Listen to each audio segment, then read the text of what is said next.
Alright, we are live for today's LeetCode challenge. It's late, but we are going to do it nonetheless. It's not going to be an excuse. Alright, let's take a look. First, check any messages we have. I don't think it's going to be anything relevant. No, I don't even know about this. Alright, let's do this. Today is Saturday. I had a feeling we might have a difficult one. Let's take a look. Shortest path in a binary matrix. Alright. Taking a look. Doesn't look too hideous. Alright, let's see. In an n by n square grid, each cell is either empty at the 0 or blocked. A clear path from top left to bottom right has length k if and only if it is composed of cells C1, C2, or CK. Adjacent cells Ci and Ci plus 1 are connected 8 directionally. They're different and share an edge or corner. Okay, so 8 directionally. C1 is at location 0, 0, and it has value grid 0, 0. Okay. CK is the bottom right, so n minus 1 and minus 1. Okay. If CI is located at RC, then RC is empty. Okay. Return the length of the shortest such clear path from top left to bottom right. If such a path does not exist, return minus 1. All these explanations, what are they gonna pass in k? What does this k even mean? It doesn't mean anything. Alright? All it tell you is if it's 0, then it's open. If it's 1, it's blocked. I mean, just asking you to find a path from top left to lower right corner and asking for the shortest search path. Am I missing anything? Okay, so it's 1, 2, 3. What do we return? 3. What do we return? The length of the shortest path. Return. Okay, 2, 4. 1, 2, 3. Okay, 4. So the number of empty cells that exist in the path. Okay. Yeah, this probably can be done via reinforcement learning. We're not gonna go there. Let's just try it. Let's see. It's a matrix, and doing this, usually we are going for backtracking. That's the usual method. It might work here. Let's see if backtracking works. So we started. Now this is a bit too easy. Let's just go here. We're starting at this position, and then we have 8 directions. So 1, 2, 3, 4, 5, 6, 7, 8. So at this position, they're all blocked, and blocked. It's also blocked. So actually, the only way is going here, right? The only way is going here, and but the thing is, as we're going, because we do not restrict the number of the directions we're going, so we can go back, right? But going back might not be the best solution. So 100, 100. I think I had encountered this type of question before, where the directions are very many directions you can go, and then I was trying to do a backtracking, and I timed out. But I couldn't remember what methods eventually I used, or I probably went for the solution, and I don't remember what method was used for that. So this one seems to be similar to me. I mean, is it possible we do it like dynamic programming? So for example, we say we don't want to reach here, right? So we have the cells around it. We know the cells from this cell to the shortest is 1. Now this is the shortest, so which means if we start from here, the answer is 1. And from here to here is 1. And this is a minus 1 because we cannot get here. Cannot get. And from this one down, so this one down, it can go here, it can go here, it can go here. So this one we do not know. This one is -1, so it probably shouldn't get the -1. It doesn't go. So from this to the end, we can go this way. We can connect to this, or we can connect to this. So this will connect to this, but we need the shortest, right? We need the shortest one. So if we connected this, the shortest one we already have for this is 1. It's actually 2. Shortest from here to here to here is 2. So from here, if we go down, we already know the shortest from this, so we can know if we go down, it's going to be 3. And if we go here, is unknown. Right? It's unknown. But can we like add penalties in this type of situations? So every time we want to go here, it's going to be longer. So if we go left or go, because we eventually want to go right and down, right? So anytime we go up, eventually we need to go down. So if we have an option to go down, we don't want to go up. Or if we have an option to go right, we don't want to go left. Can we make this call? It gotta be like a generic way of doing this. Alright, so we analyze this, and this we cannot analyze because this one we don't know. And for here, we know going down, but going here, what if we say if a cell can go down, if a cell has found, but it could be that going left or will result in a better solution. So let's say going left, but we don't know. And then we want to analyze this, and this one needs to go this or this. So going this, we have a solution, but going to the right, we don't know. Because if we go to the right, and the shortest path, it also involves going to the left, and that's not going to work.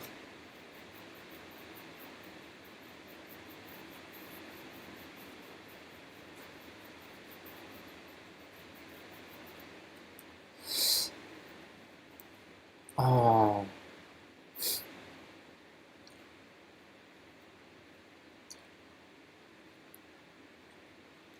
Eight directional. It has to be from 8. What was the method I used in the past? I don't remember. Every time we have all directions, it's a little bit tricky. I know it's a bit tricky. But it seems like, I mean, this is certain. Why don't you go up, right? It's like for this, we can go up, we can go here, but it's getting away from the target. And we say if it's getting away from the target, so we know, so this is the target, and then surrounding it is, these are sure, we know the value. So this will be 2, 2, and 2, right? And then when we check on others, for example, right? So we say this we know, right? And this we don't know. Then the smallest, okay, let's do it this way. What we are 100% sure is the cells surrounding the terminal, surrounding the terminating cell must be 2. This we know because we want the shortest path, and that is shortest path. Any other path will not be shorter than this, even if we can find one. So the value is certain. This value is 2. This value is 1. This value is 2. In terms of the steps, we know. Now we're given an unknown cell, right? It can go many ways, and some we don't have a state, and some we do. When we do, we guarantee that that is the shortest path. So I am here, and I want the shortest path. So even if I go left, I can reach the shortest path. It will not be shorter than going down. So this one must be 3. Similarly, here we have, this is 3, and this is 2. So this one will be 3, and this one will be 4. So that's how we solve it. Now, knowing this, can we do it in a systematic way to basically solve it? I mean, what we can do is we're starting from this, and we can do like a layer, right? This layer we know, and then once this layer is known, then all this layer is known because they all have adjacent to this layer. So that could be our strategy. We know this, and then we know this. Yeah, if this is 1, all these are 2, right? All these are 2, if exists, and then or these, then we're just gonna check. All right, say we have all these done, and then when we check this layer, or this and this, they all have contact, and this might have contact, or it might not have contact. So what is the order that we want to approach it? We can approach this way, and then if it's not, so what I'm thinking is, will it happen in a situation, or are we saying that any point in this can be determined once this layer is determined? No, it's like this. This layer is determined, but we only have 1. And if we directly go here, it is not going to work. So what we're actually trying to do is we do it reverse. So we start from here. We know this is a 1, and then anything it connects will become 2. Yes. And then we go this layer. Anything it connects will be anything this connects will be 3. So this could be 3. This could be 3, but no. Coming here, this could be 3. This could be 3 if this is a real, but this is not. So this one, this is 3, and this is 3. So these two are both 3, right? And then we go to this layer, right? Going to this layer, and so we go this, and then after we fill in based on these, we go through this layer again. So each layer we have to go through twice. Once is based on propagating from the known to the unknown, and the another one is just going through, because from here, from this one, we can propagate here, and then that's the end. We cannot reach this cell. We cannot reach this cell. So in order to reach this cell, we have to do this layer again. Right, again, so we're gonna go here, and we go this or before, but it's not going to be 4 because I already done it. Right, so this one done, do this, and then we go 8 directions. Yeah, so each one we're gonna go 8 directions, and we're trying to see, because this one already have 3, or anything that we already have a value, we know it must be the smallest. So if it have a value in a skip,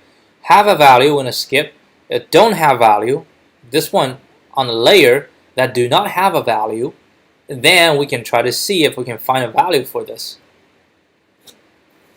And if we encounter one that does not have value, then how do we know that it is impossible? Well, it is impossible if in a particular layer we do not have, like in a particular layer we don't have anything that has a 0, has a number in it. I think that's when. All right, so let's do that one more time. We're starting from the one we know. We know this one must be 0, right? Top left to bottom right. What if the top left and bottom right? What if they're? We can actually do that as just an edge case to check. And then from the bottom right, we can go a layer. All right, and then we go through each one of them, If this one is already done, we project from this one. And if it's not, we don't project. Now we don't project. And then we go like here and see if this one is done. We just project. And when we project, we need to see if this one is already done. If this one is already done, then it must be smaller. Then we don't do it. So this one we don't do it, and we're gonna project. So we don't even have to, because we go layer by layer, right? So when we project, we're just gonna project on up, left, diagonal. Right? That's the only three direction we're gonna go: up, left, and diagonal. Because we don't need to go this. It's already done. We don't need to go this. This is already done. We don't need to go this because we're gonna go in this direction. Right? We're gonna go this direction. So to the right, we don't have to look to the right. We need to look to the left. We'll look up. I mean, we can just do all 8, and let's just make it easier. So we don't have to. No, we don't have to because we definitely don't need to look. We do need to look down. Like in this, we need to look down. So we have to. We don't need to look diagonal, right? Because it's going here, going out. So we're going like this. So we need to look down. We need to look left. We need to look up. So down, left, up. So the only thing we do not need to look for is going to the right, because I'm going to go through this. So we don't need to look to the right.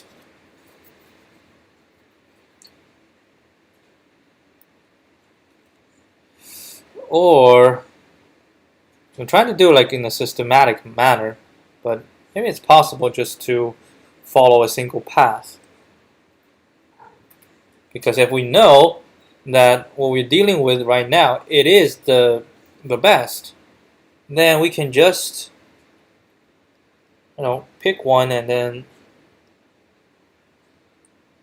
No, I think systematic doing it is the best. It's like OMN, ON squared on the complexity. We'll just go. Yeah, let's.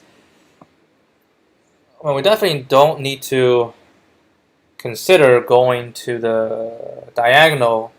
The diagonal always go up and left. We always look up. You know what? Scratch that. Let's just look all 8. It's not going to make too big a difference. And if we think about a better way, we just remove some of the directions. That sounds fair? Yeah, because like we have to look left. We have to look up. We have to look diagonal. So 1, 2, 3 is a must. And here we probably have to look down. Say if we have a 0 here, right? We need to look down. But actually, we can also go diagonal down, right? So probably need to do this as well. So we need to go down. So up, left, diagonal, down, diagonal, down. We can also look diagonal up as well. Let's just look at everything, all right? Just make things easier. Just look at everything. Okay, let's try it. Not sure if this is going to work, and I don't even know that it is going to work. So we're just going to try. If it's a 1, or if when we reach a cell that is a 0, which means it's possible, but then its value is not available. So we initiate all the value to -1, right? And we just go through everything, and eventually, if a path is possible, then I'm pretty sure the starting point will get its value changed. And if it's not possible, then the starting value will remain as -1. All right. Let's code it up. 13th.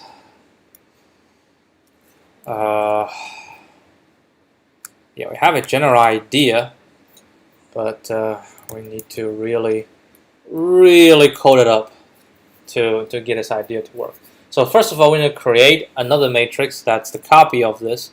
So we're going to call it, let's call it path. I call it resmat equals, so we're going to make everything -1. So -1 times, is this a square matrix? N by N square matrix. Okay, so we're going to do N equals len grid. And then it's going to be times N for in range N. So we got this. And then we're going to decide how are we going to traverse it. I want to traverse it this way. So, and be for I in range, I will be the number of steps it would take, right? So, what we know is resmat n-1 and n-1 is going to be 1. So that's the end. But let's do if grid 0, 0 equals equals 1, or grid n-1 equals we have grid length. Okay, that's fine. So this one has to be first, and then we do this. Then we're gonna return -1. This is the edge case.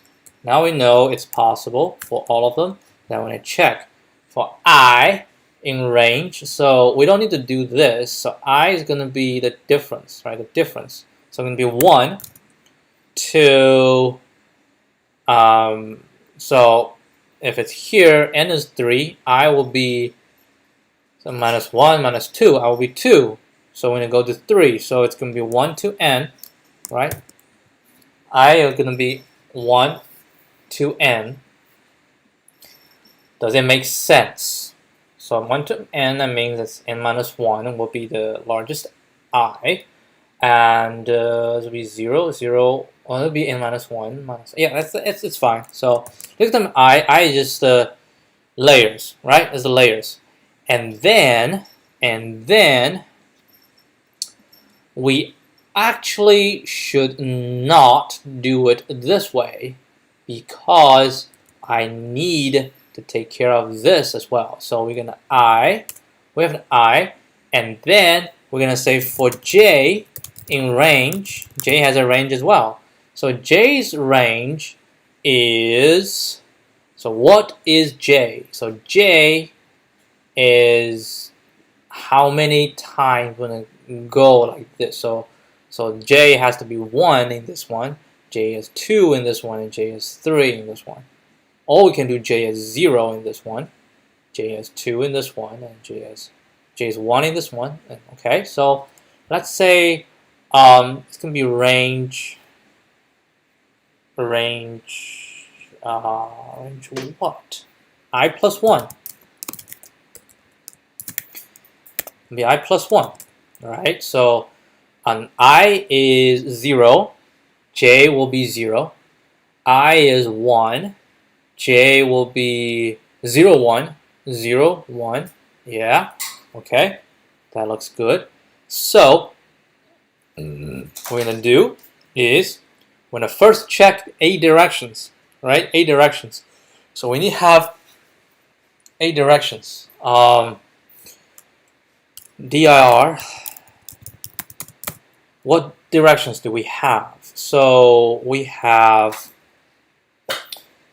basically it's going to be like this: 1, 2, 3, 4, 5, 6, 7, 8. 8 directions. So let's go north.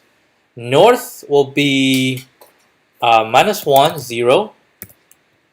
Alright, north, and let's go north and northeast. Northeast will be -1 and 1. -1 and 1. And east will be 0, 1. South east will be 1, 1. We go 1, we go 1. And south will be 1, 0. Southwest will be 1 minus 1. West will be 0 minus 1.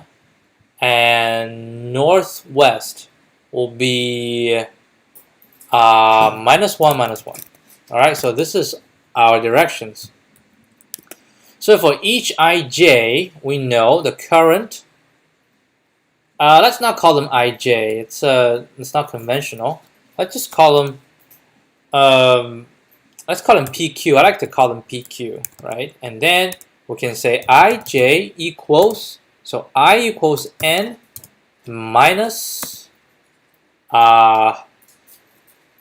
n minus p minus 1. That's I, right? And j will be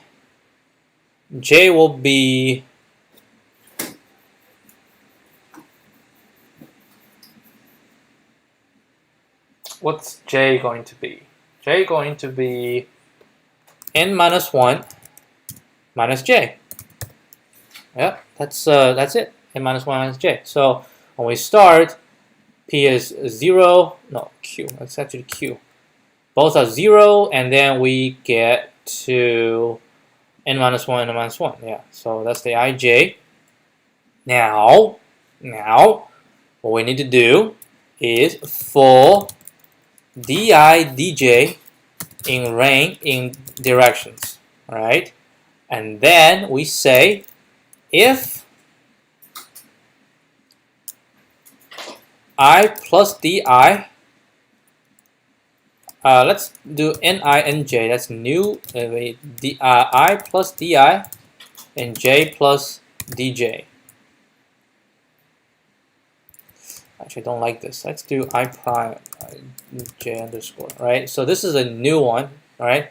And we say if I is within the range, smaller than n, and j is also within the range, and grid I underscore j underscore is 0. Only when this happens, we're going to update the result matrix I, j, we update it, plus equals result matrix I, j. And that's, so we're done. Right, next coming up, so this is everyone, we just go blast, and then, oh, it's actually not. And equal to 0, and then, actually there's another check here. We haven't solved this yet. All we do is we identify here, and then the Q is going to come here. How do I make it go down? So we have to do it like 2 times. So right, so we have a P. A P determines where we start, right? P determines where we start, and Q determines where we end horizontally, and we need to also go vertical down. So we need to do another one. But before we do another one, we haven't finished this one yet. We get this is actually not correct. We need to say if and res mat I j is minus 1, which means it has not been hit before. Then will equal to this plus 1, right?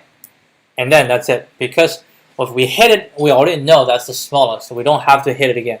So that's going for Q. So we have P is determined on here. Q from this, we go here. And then there's another one. We need to go for PQR in range. I think it's the same thing. It is going to be I plus 1. Because we are going to do, so if P goes this much, it's going to go the same much. But the actual thing is going to be different. So we come here, right? We already did it.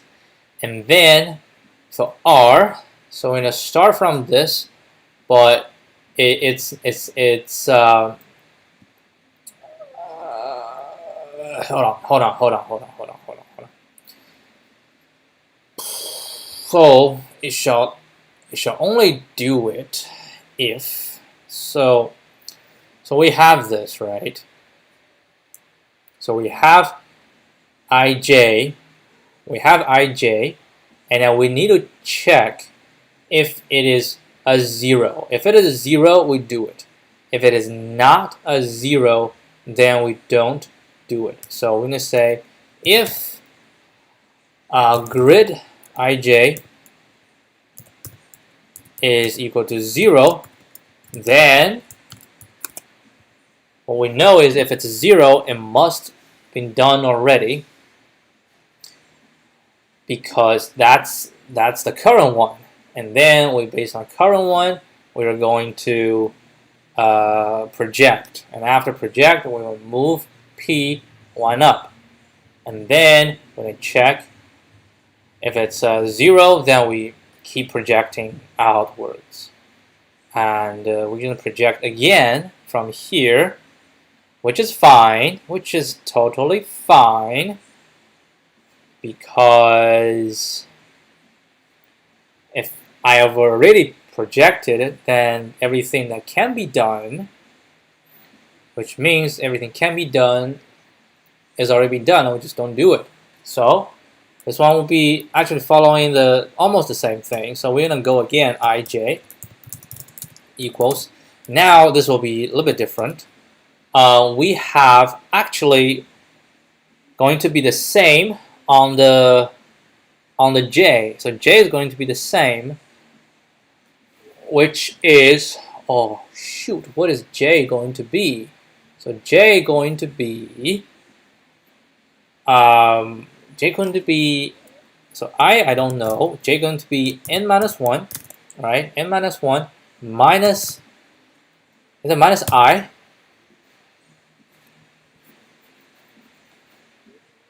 So like for this, I 0, right? So for this, I is going, no, not I, but P. So P here going to be 1. So n minus 1 minus 0, n minus 1 minus 1, n minus 1 minus 1. Yes, so the j is actually stationary. J is stationary. That's good. And I is going to change. I is going to be, so R is going to start from here. Okay, R is going to be 0 and 1.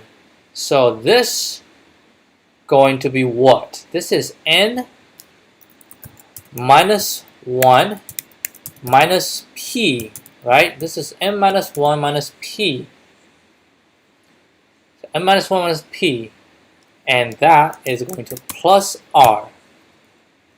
So first one will be the same, and the plus 1 is going to be n minus p. So this is this ij, and we're going to go through the exact same thing. We do exact same thing. If it's 0, then we go for 8 directions. If it's 0, we go 8 directions, and then we check if anything we can do. We update it. If it has already been updated, we don't update again. And then we're done. We'll go to the next one until we finish. And then at the end, we can say return res mapped 0 and 0. All right, let's give this a shot. I think it's going to be a long shot. I think there's a high chance, gigantic chance, that I will hit something called index out of range, because this whole thing is very, very hairy, if you know what I'm saying. So I'm going to give it a shot. This one's 4, and don't forget, we're going to turn all the commas into single space separated.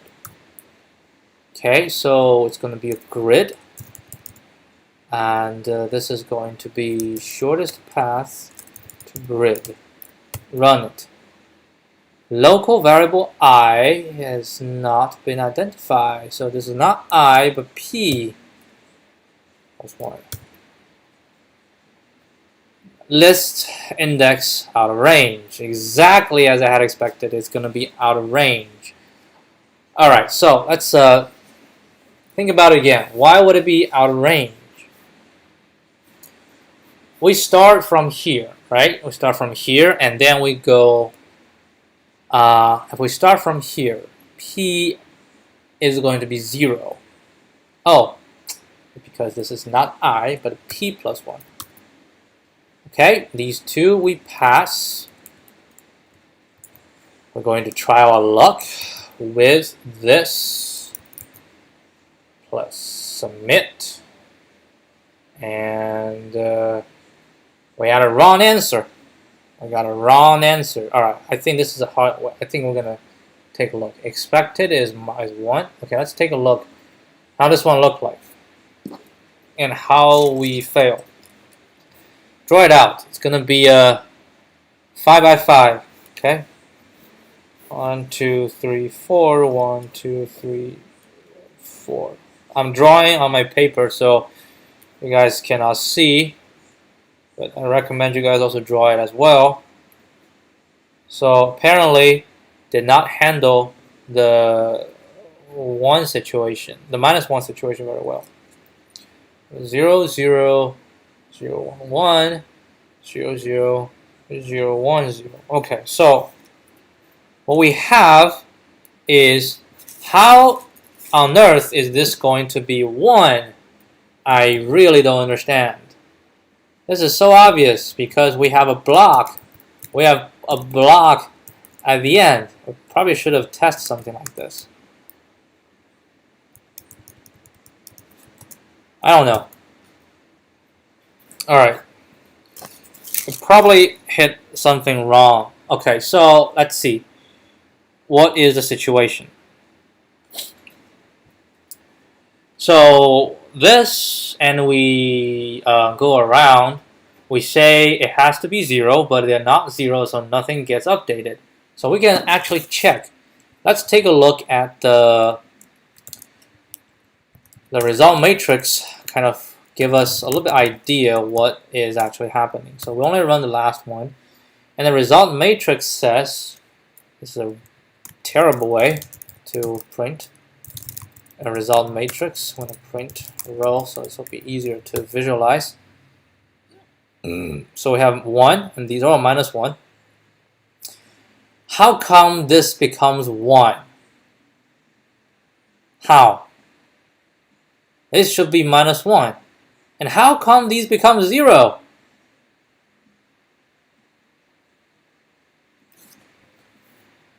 I think it's here. I say if grid, if this is 0, and res mat ij is larger than 0. Yes, I think this is the missing piece.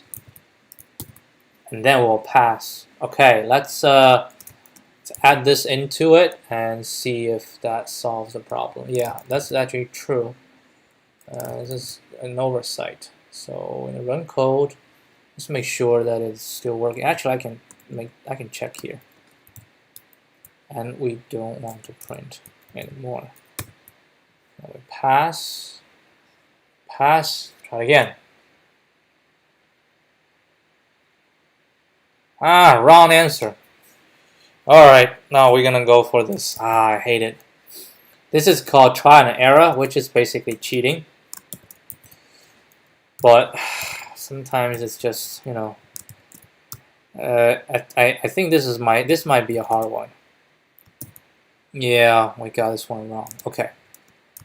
Don't worry about it. Let's just run it. Again, when I run the result, and we are also going to We're also going to print the grid, so we kind of know how things are. Yeah, we have a separator. Okay, so this is how it is. I'm gonna have 1, 2, 3, 4, 5, 6, 7. Oh, it's not 7. What? 1, 1, 2, 3, 4, 5, 6, 7. 1, 2, 3, 4, 5, 6. Okay. All right. Let's take a look. I have 1. Let's draw it out based on your idea. We still need to draw, because that's the only way we can get an intuitive understanding of the problem, is by drawing it out and see where your thought process has holes. Okay, we know this is 1. We know these are 2. That is fine. So the problem happens on a third layer. So on third layer I have -1, -1, -1. That's fine. This one is 3. That's fine. Right? And all the ones is actually -1. All the ones are -1. That's fine. And then keep going, next layer. -1 doesn't change. This is -1 because I don't have anything going for it. So this one's -1. But in reality,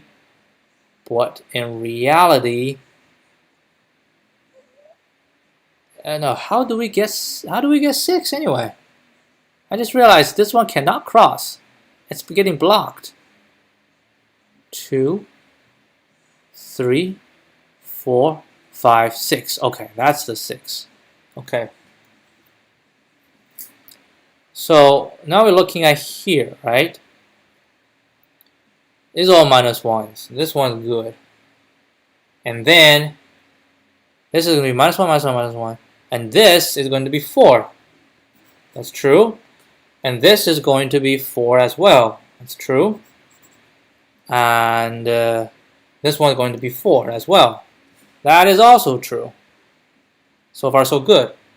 Next, -1, and we go here. If it is 0, and its result is larger than 0, this one is not. So these are all -1. This one cannot be reached.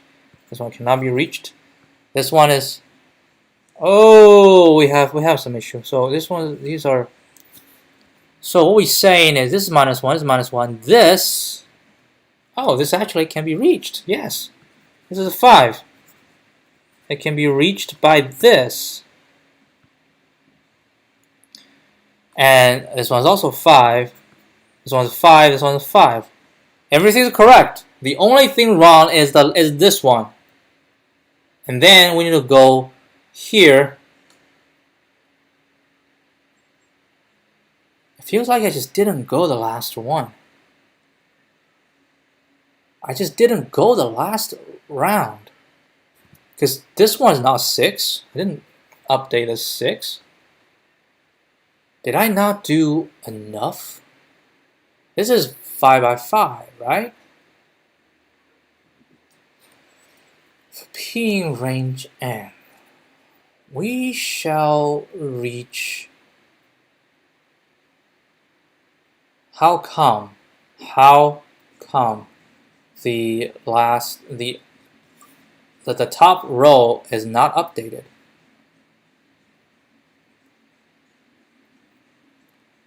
Okay, let's see. Well, top row.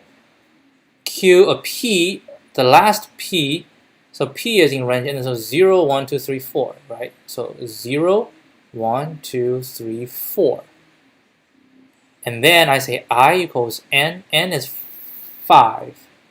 Minus P is 4. Minus 1. I is 0.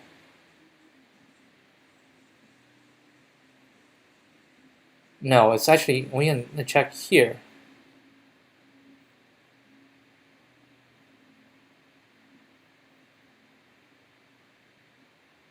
Okay, and grid, it is 0, and it has not been seen before. And this, okay, we need to do a little bit more printing. We're gonna do a little bit more printing. So I think I still need a grid. We don't need this. But what I want is I want a printing of each one. So we say I'm gonna print P, and actually don't need to print P. We just at the end I want to see this. Right? At the end, I want to see how it looks like. And every time we do it, we're going to put a separator. Let's use a different symbol so we can kind of understand. Okay, so this is our original. This is the first, it's actually the second layer, so we got it. And then okay, so that's P equals 0. Yes. This one's P equals 1. We probably need this as well. Okay, let's put this on a different editor. Okay, so we kind of able to fill. So first one, P is 0. When P is 0, we populate these. Perfect. Next one, P is 1, which means we are in this. I'm going to populate the ones above us, which means we populate only 1. That's true. Now this is P equals 2. So we're going to here. So we're going to populate all these. But these cannot be populated. This one cannot be populated. So we have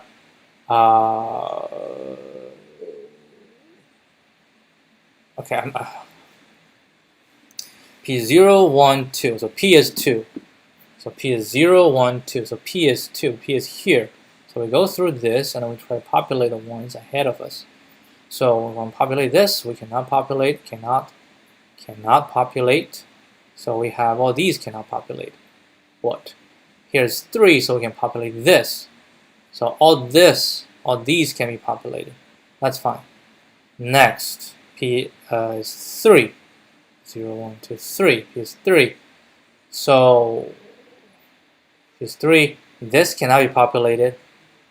This, because this cannot be populated. This cannot populate. And this,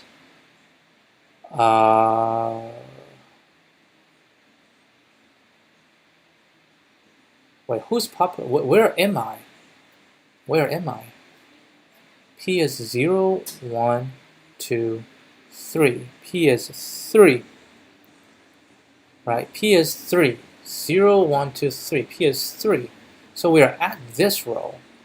And we are supposed, but 5 is not populated until we are, so this one is not populated until, I see, oh, hold on. So which means when I'm here, this one, so this 5 is not populated. Alright, so 0, 1, 2, so when P added 2, I need to populate this. So 0, 1, 2, right? At 2, but this one is not. Because, why is this one not populated? 1 is 2. Because I populate all this, and then so here, I populate all these. That's true. And then, when P is here, I use this to populate, this to populate, this to populate, and I populate this one 3, right? And then, when I'm at this level, when I'm at 0, 1, 2, when I'm at 2 level, I cannot populate these. But I can populate these. I see. I see. We have to do it twice. We have to do it twice. There's no way around. So like after when you go one down or one down, and then we need to go one up and a one up. Something like that. Because the thing is, I populate this, and I can from here populate these three. But when I go here, this, and this shall be populated by this. But right now they're not, because I'm going this way. Which means I also need to go it the other way.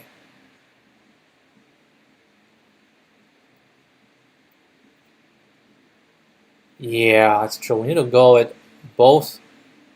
We're gonna go it both ways, so we make sure that we don't get anything missing. Okay, so we just go this down and go up and out. Okay, so what we can do is we can write a little routine. Right, we can write a little routine. We're gonna call it populate. Right. So after we have all these, we're gonna call it def. I'm gonna call it populate fill. It's gonna be fill. So the fill will be the whole this thing, because this thing is exactly the same thing, right? So the fill, we just need to have ij, and that's basic again. So we have ij, and we run this, the whole thing, and put the whole thing here, fix it. Right, so this is fill, and then every time we just do fill ij, and then here's the same thing, we do fill ij, and then this is going left down. So we're gonna do it again. We're gonna go up. We're gonna go up. Oh my goodness! We're gonna go up and right. So this is going left, down. So we need to basically do the two things again, but we're gonna do it up. So we're gonna do this again. So this is gonna be, we're gonna go up, which means R is going to be, we're still going to be the same from 0, right? But the I is different. I is going to be, this is n minus 1 minus p. So this can be n minus 1. So it's going to be n minus 1 minus r. N minus 1 minus r. And j doesn't change. And we're going to go this one more time. And this one is going to be going right. I doesn't change, but the j want to go right, so it's going to be n minus 1. N minus 1, what's this? What's this j? So this is going to be n minus 1 minus p. Yes, it's going to be n minus 1 minus p. N minus 1 minus p, and gonna plus q. And we do all these. Oh, we're gonna hide all of these, and then we're gonna pass. Right. So this is our new solution. We're gonna do the layer. So we're gonna do it 2 times. Do each layer. We're gonna fill it 2 times. All right. Let's try this. Let's try all the other solutions. Not all the other. Okay, they all pass. And try it now. We don't need you anymore. And then put it here. We don't need this. And delete this. Yeah, somehow Submit. Ah, what is the problem this time? All right. Oh, this is getting very. Oh, we passed few and we failed a few. Okay, let's see. Don't be discouraged. We are entering more and more complicated ground. So that's what we have, and the answer is supposed to be 10, but we give an answer of we'll give an answer of 11.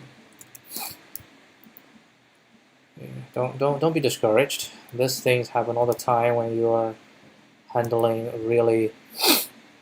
This is a tough question, I think. Yeah, I hope this one is a tough question. Otherwise, I'll be very pissed. Okay, let's see. We don't need to print result at the end. We need to print the rows, and then okay, this is what we're looking at. This is our target. Right, so target. Okay, it is hard to explain anymore. Oh, look at this! I have a 9, and I give myself an 11 because I go this way. So okay, so I know. So we're gonna change here. We don't do this, and then this equals to the minimum of. Oh,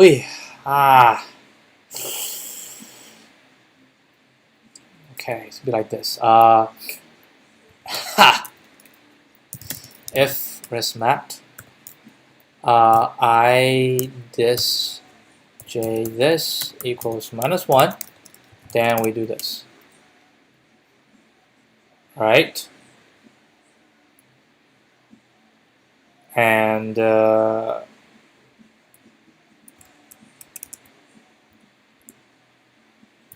else,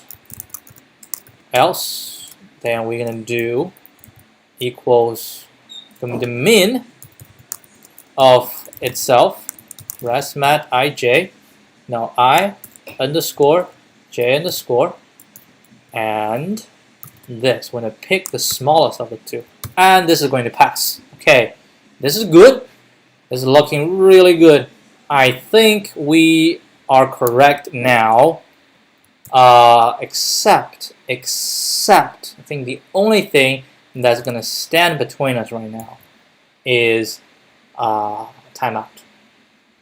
So I feel like it's running slow. You know, it's running pretty slow. Well, I certainly don't hope that it will time out. But if it does time out, there's nothing we can do. But yeah, there are things that we can do. But let's run the code first. Oh, I can't actually run here. Everything pass. Go for it. Come on. Let's get it. Let's get it. Let's get it. Ah!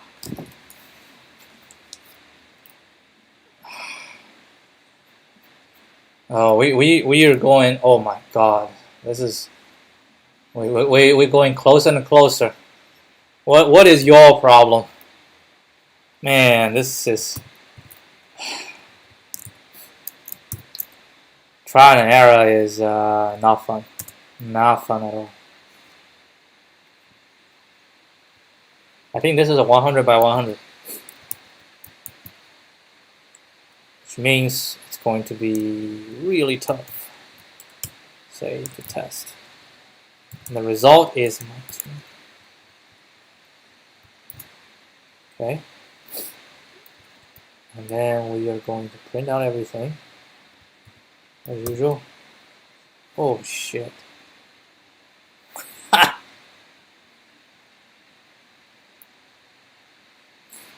Alright. This is not going to help, man. This is not going to help. This is not going to help.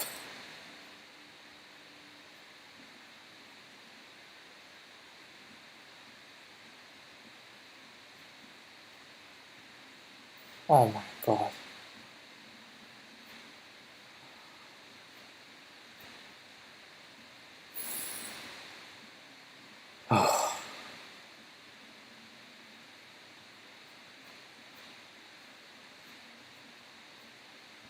What this means is somewhere along the line,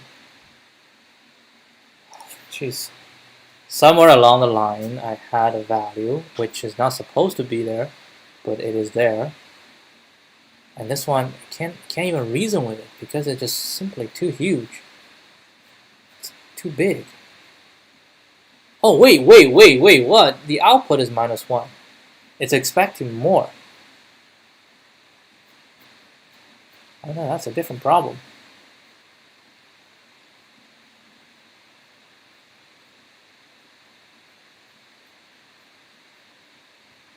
Alright, this is the last one. Let's can't even find the other. Let's see if we can completely show it. I need you. Go away. I'm gonna put you out here. And alright, I am going to make it a little bit smaller. Probably not a good idea. Oh man. Alright, so apologize. I have to make it smaller. That's the smallest I can make. Still 100 by 100. I still cannot fit. Jesus.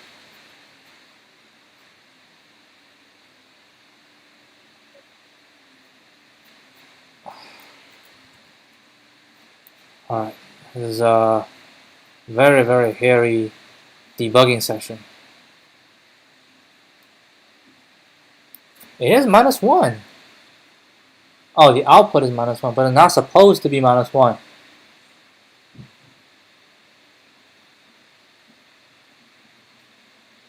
We need to find a... No, this is not going to work. We need to find a test case that is easier, and it'll also show the issue. I don't know what is the issue. Let's try some.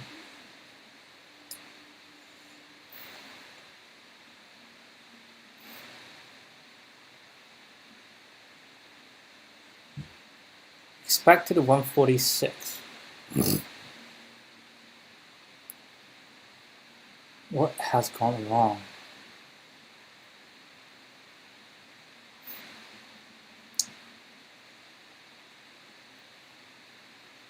Okay, let's do 4x4. Let's find all possible for 4x4. How about 3x3? Easier.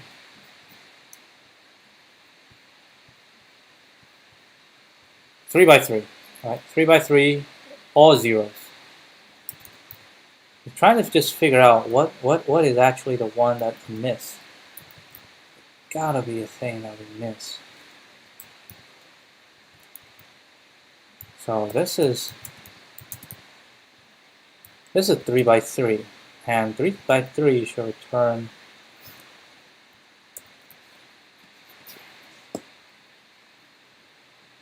Let's give us 3, yeah? So why would I think it's a -1? And when it's -1, it is a -1 if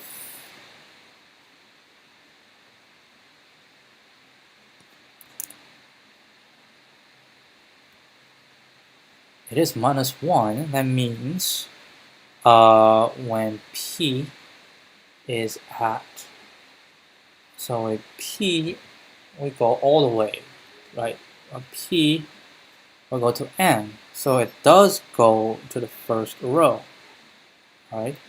So P does go to the first row, and when P go to the first row, if it's -1, that means it is. Okay, so we need to be a little bit smarter here.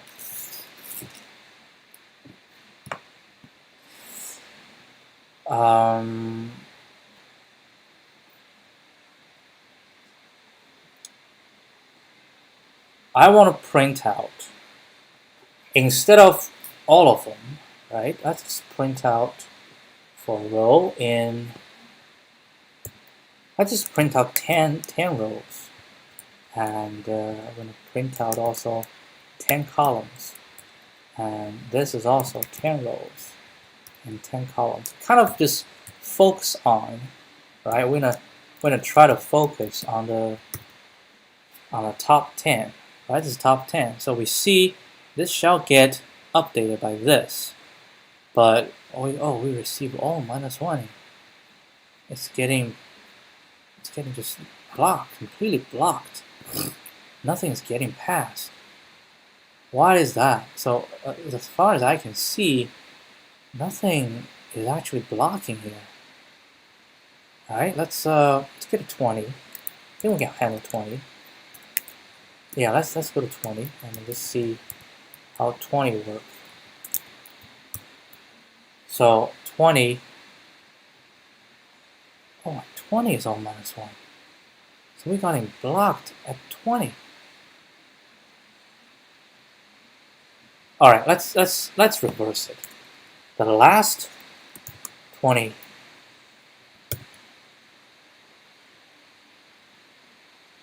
Oh shoot! No! It's the 80. Yeah, that's the bottom, lower right. Okay, this is lower right, and we already see that we have some problem here, right? It looks fine. We're still extending, right? We're still extending. We hit a block here. Why do we hit a block here? I need to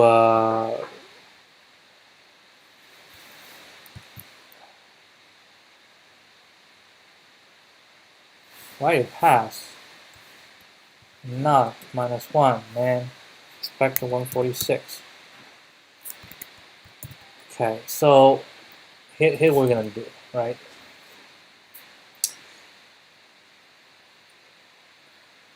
We're just trying to see if we can find a way out.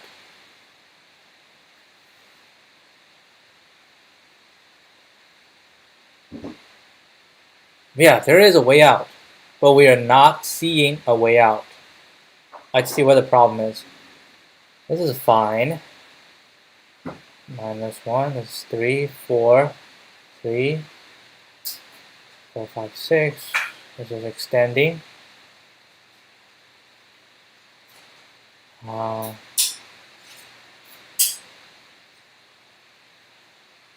Here's blocked because this one is blocked. That's cool. That's cool. So all of these are blocked. That's fine. Here we're good.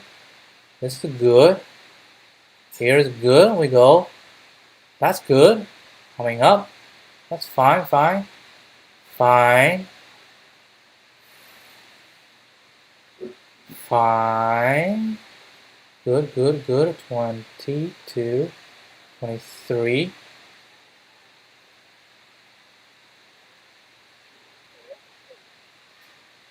23. This.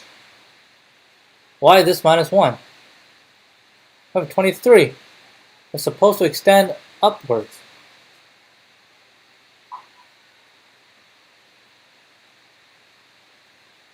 Now we're talking about I have 20. These are 22, right? 22, 22, 23. Yeah. And then have we just not hit this one? No, we did.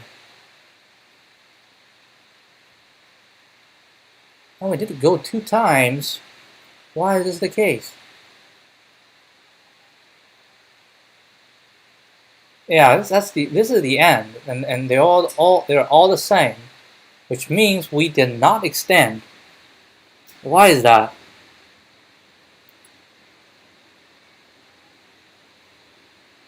Why did we not extend?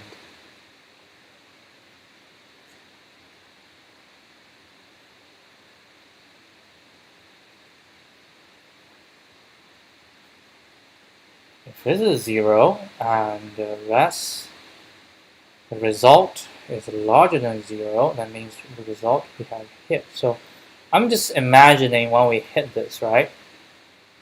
It says 23, so this must be hit by this. So when we're here, we go all direction, we hit this one becomes 23. And then we hit here. And then we go from this place and then go right. And J is going right. And this one is 0. Right? This one is 0. And its res is larger than 0. Yes, because its res I already updated. Its res is larger than 0. Its res is 23. And then I go for all of them. And then I go for, this is 0, the grid is 0. And then it's minus 1. So it shall be, this shall be plus 1. Why is this not doing it? Why is this not doing it?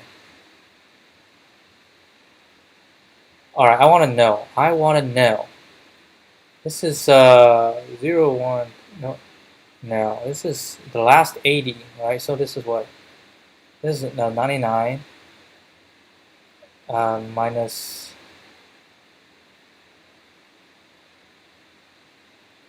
99 minus minus 20, right? So 8 and 7, 6.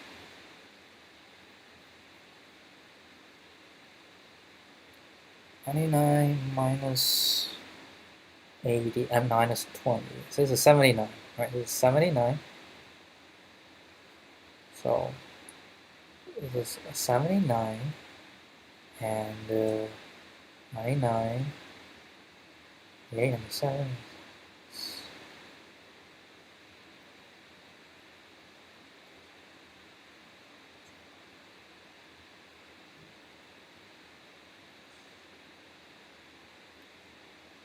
$87.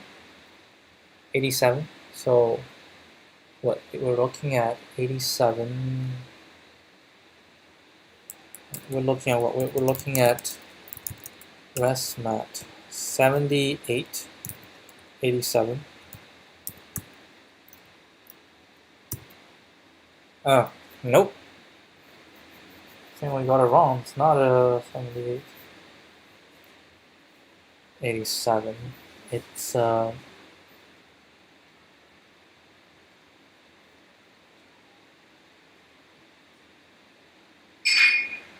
we don't even know if it's 100.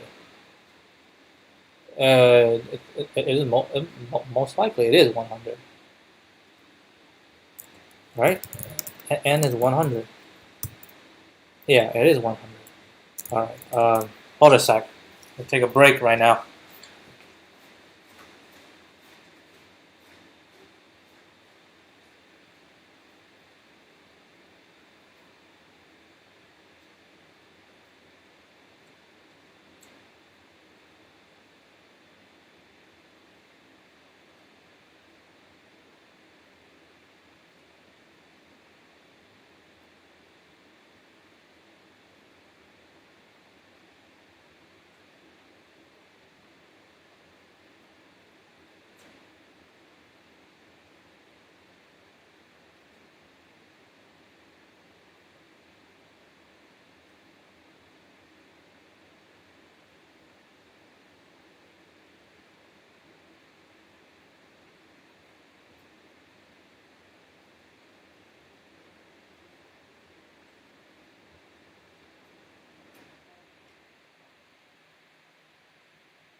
Okay.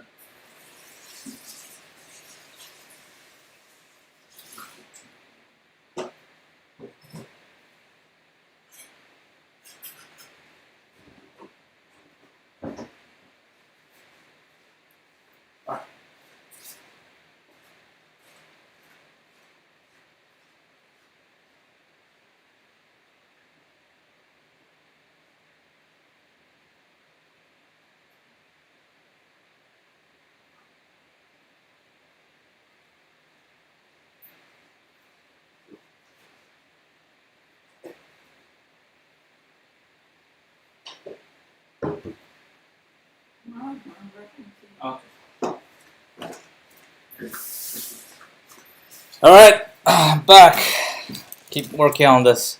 I'm trying to figure out why we have this bug where 23 corresponding to a spot here, and that's what 23 is. And it does not extend upwards. That's what we're trying to figure out, which is weird because the algorithm certainly has the property to completely go through both paths, but I don't know why it did not. I mean, I'm trying to see when I'm trying to see which one is 23, right? So we could count. If we go all the way down, we say 80 down. So that's, oh, what does that mean? That's 80, 81. Yeah, a row 80 and man, yeah, 80, 80, 81, 2, 3, 4, 5, 6, 7, 87. So 87th row. It's 87th row, and this is 78th column. Let's see if this gives us. Oh my God! It still says -1, so which means I think it's 87th row. But oh, we saw an 80. Ah, 80, 81. That's 81. That's 81. 81. Here's 81. Yep, that's 23. So what we're gonna do is we're trying to print something out when we're here, right? Which means as we go left, we are going to encounter so basically ij, right? So basically when they say if ij is 80, 81, and 87, 81, then we're going to print. We're going to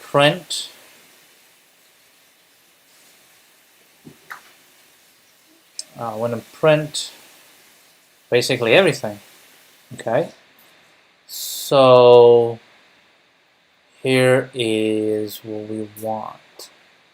Let's do it here.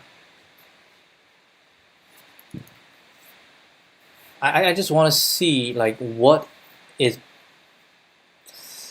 being treated, right? So say if I equals 87 and j equals 81, I'm going to print I, j, and then we're going to print ij. I'm going to print grid I and grid j, right? And after print that, we're going to print, I'm going to put it at the end. And we're also going to print the result I, j. Okay? And we will not use all these things to pollute ourselves. It's not necessary. So here we go. Then we're going to print a blank line between undefined name grid I'll take J.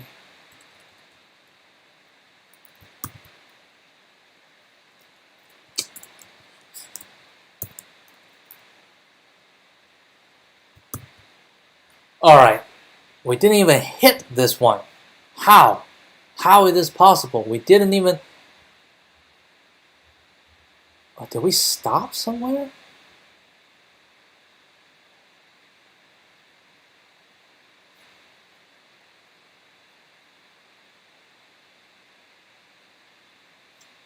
We do it... Wait, hold on. 80, 81.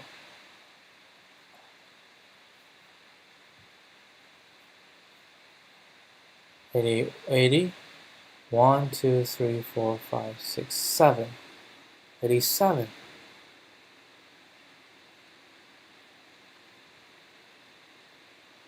How come this one is not encountered?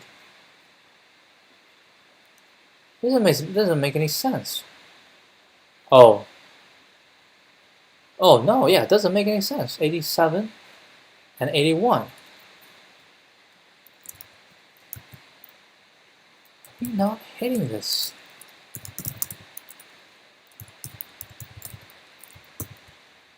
We hit twice. Which is true, because we go once and twice. So we hit it twice, but we didn't go inside.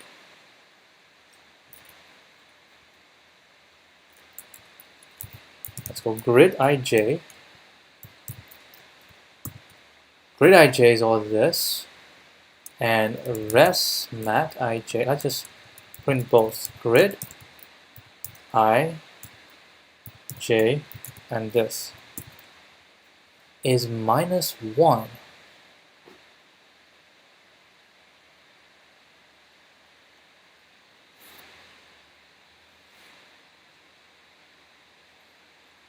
But it is not -1.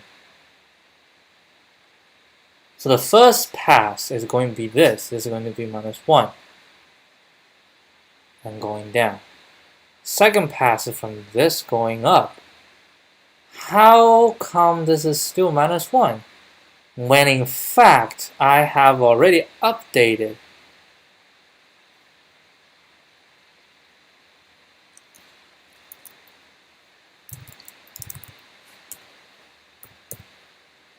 I +1 and j -1. So this is I +1 and j -1.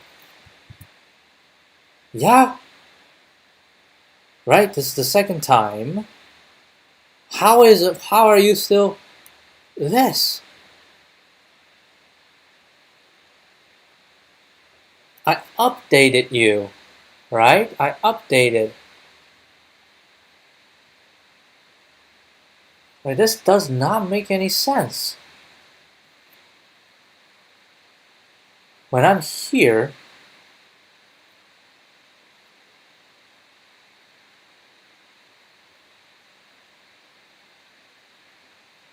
when I am here, the first time, it makes sense, and then this one's also, and the second time, I go bottom up,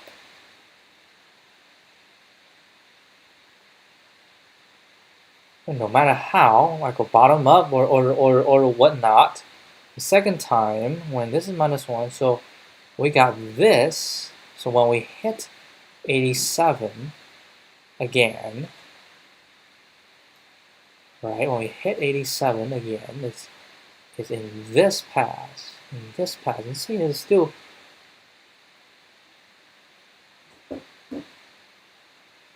but when do you become 23? When? Because eventually you're 23, right? Eventually you're 23. When do you become 23?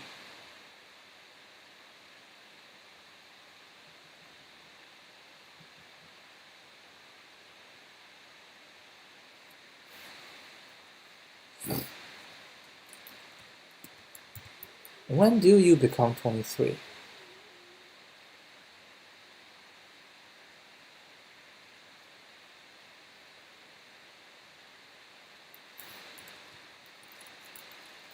if less mat I j equals 23. Hold on. We can do another one. So instead of doing this, we do this. If I and j is this, right? And then we're gonna print grid and res. Okay. So we can also print ij 88 and 80. 88. So this is 87, 88, and 80. 88 and 80. Yeah, this one. 88 and 80. So when this one, which means when it comes down, I already updated. Which means the first time I hit here, I did not. So when ij equals 88 and 80, so and I go back up, right? We hit 88 and 80 again, and we update this.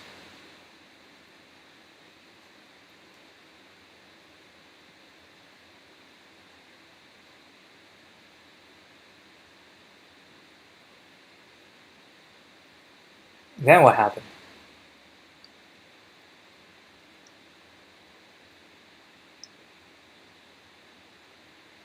All right.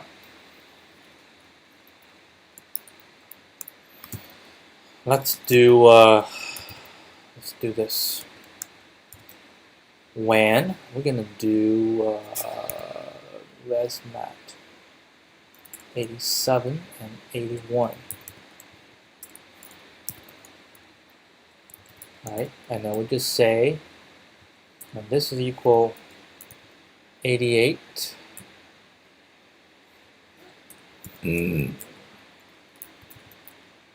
So both time give us this. So this is 87, 81.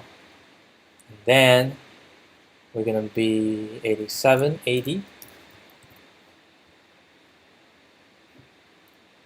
Which means the first time we hit here, so I'll just comment on this.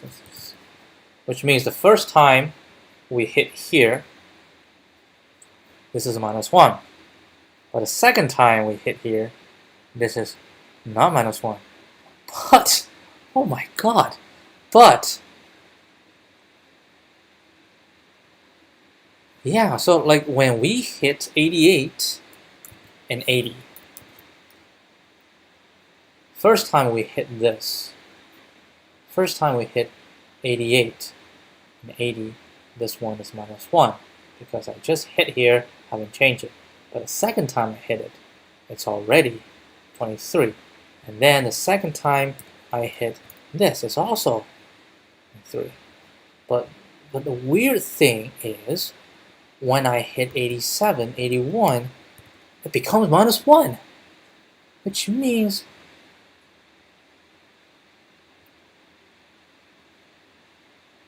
something is not correct.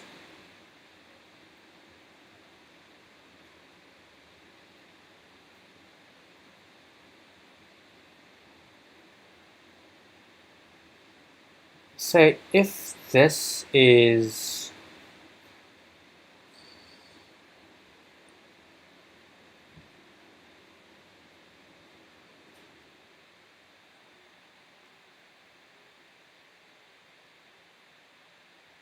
if ij, let's also print resmat inj. So we say we are at 80, 87 row and 80, right? This is -1, right? This is a -1, and this is 23. And then we starting going this way. How does this one change value? And then here doesn't change. So it's when it's here it changes. So I'm -1, right?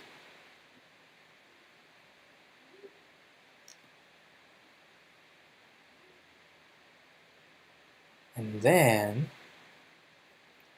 when it's 87 and 80, I don't even get in, right? So when this is 780, this should not even print. I don't even go through this.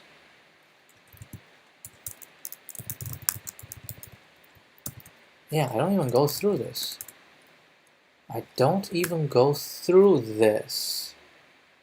And then I come to 87 and 81. Right? I come to 87 and 81.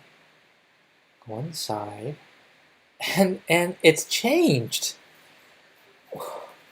What in the world?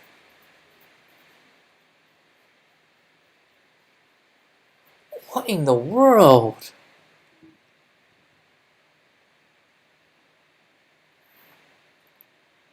Let's see if so P, we'll start from 0, 1, 2, 3. So P is going to be like some value, and I is going to be, so I stay the same, n minus P minus 1, and J is going to be n minus 1 minus Q, and then it's going to be like this for left, and then going down is plus, and then going up is going to be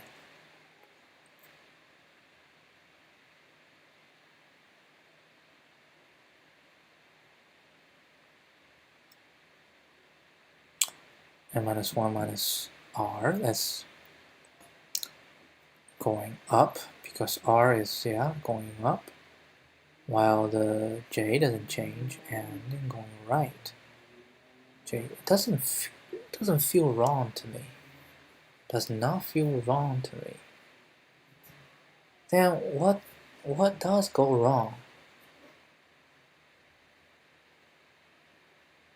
Okay, what we want to know is throughout the entire sequence, when Q is okay, let's do a little bit. So no printing of this. What we want is if P is equal to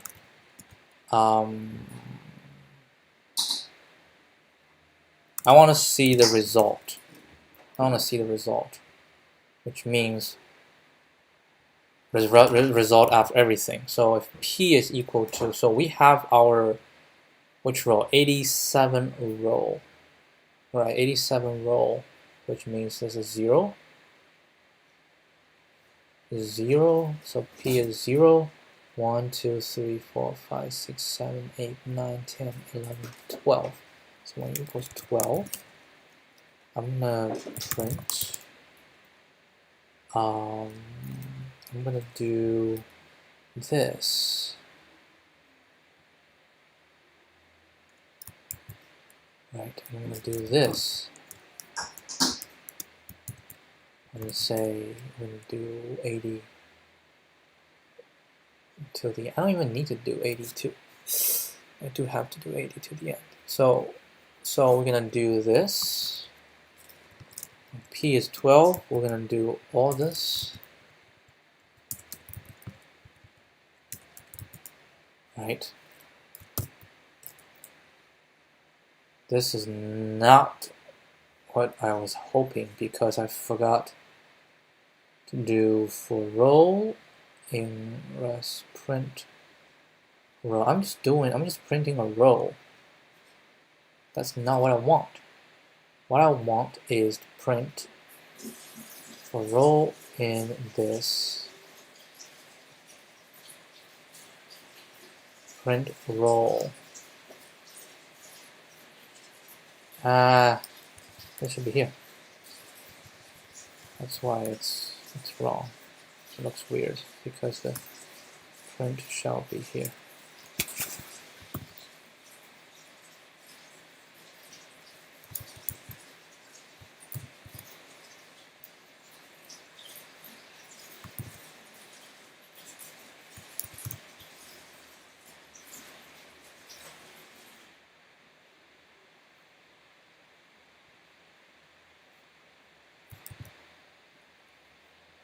Okay, let's take a look.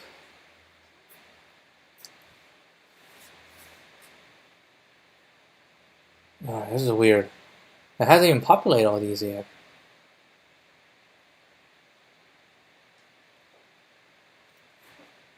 Hold on, what the hell? Is it not p equals 12?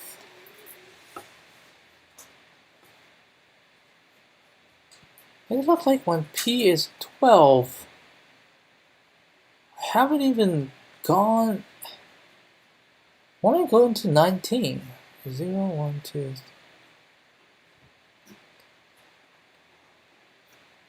Oh, we have to go all the way to here. So it's 0. So it's like, what? It's 19, right? We have to go 20. Yeah. I think it's not 12, it's 20.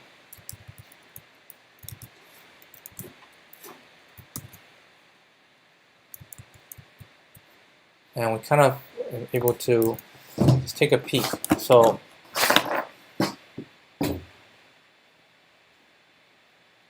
all of them are 23. All of them are 23.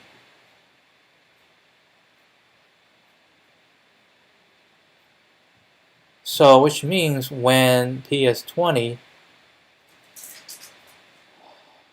first, so when we go this, how?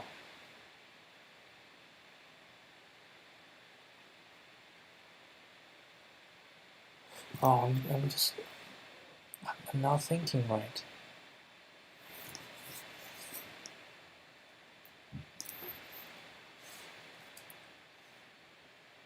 I can't debug this. This is ridiculous. They're all the same. They're all the same.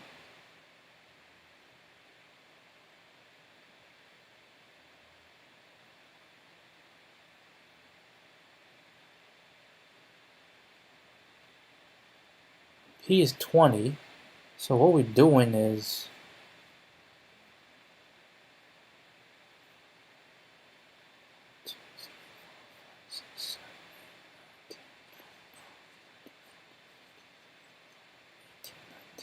so it's actually not 20, it should be 19.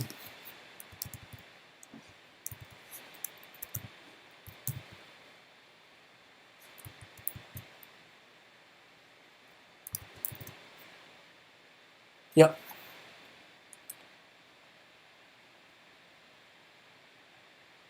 This is not.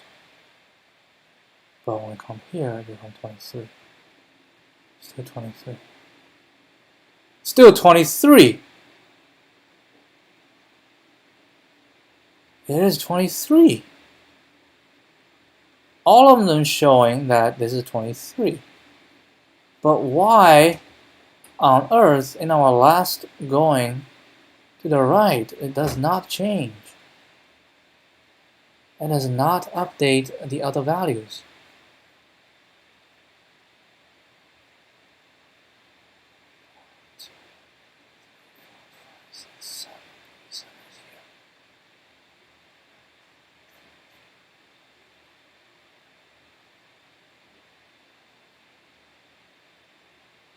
What is wrong? It seems to me that this thing is not wrong.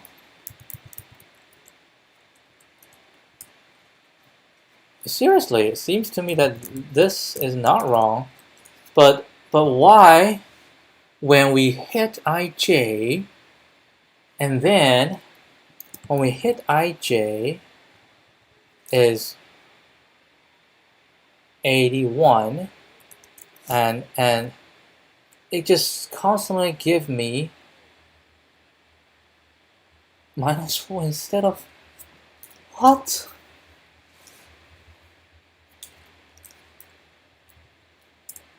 Alright, so when we are here, I want to see a few things around, right? Just see its surroundings. Yeah, I'm going to see its surroundings.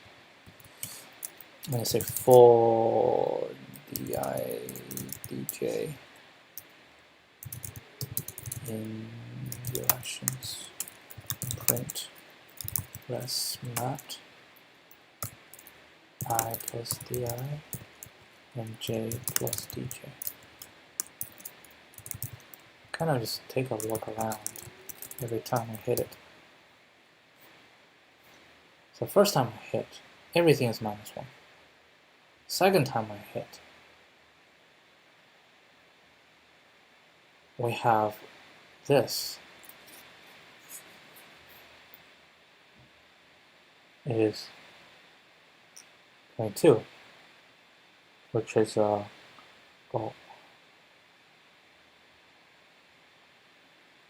yeah, so that's 22, and the print itself, less mat didj, not didj, ij. 23 doesn't show up.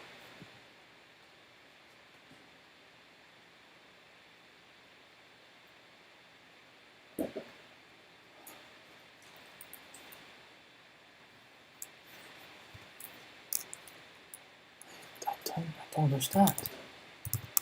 I seriously do not understand what is going on. I have no clue. I have never in my life been so clueless in this. And if we hit 88 and 80, then we can see the 23. We not only see the 23, but we see the 22 beneath. We see the 21 here, and we see the 23. We see the 23, right? And then we are at 88, so we go to 87. We go to 87 and 80. We still see 87 and 80 is here, so we see 23. We see 23. But that's when we first hit. What if we print this at the end? It's still 23. So we are at the end.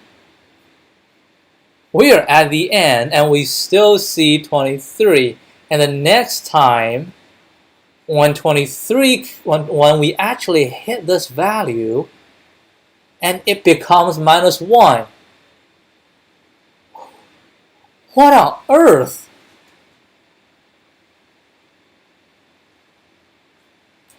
Is going on?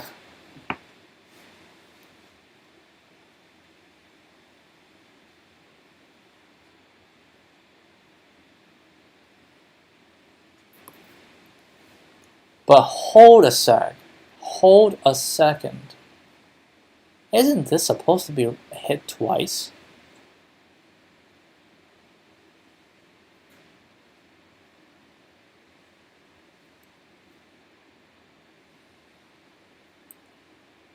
When is this one hit?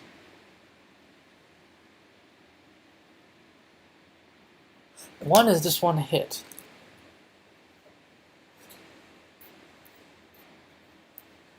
Alright, now take another break.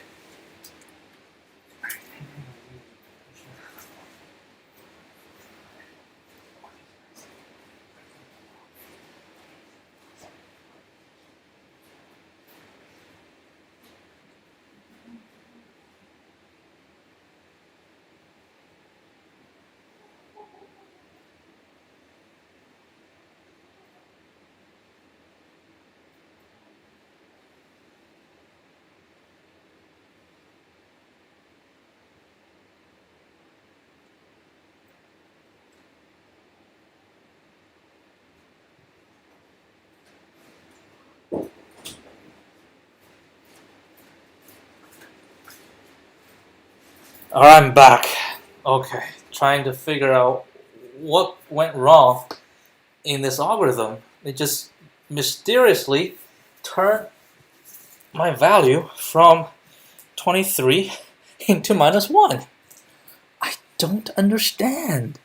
We're at this position, but the problem is I thought this is going to be hit twice. But it turns out it did not, right? All right, let's read very carefully. Okay, I'm gonna be very careful. So P is 19, right? So I is 80.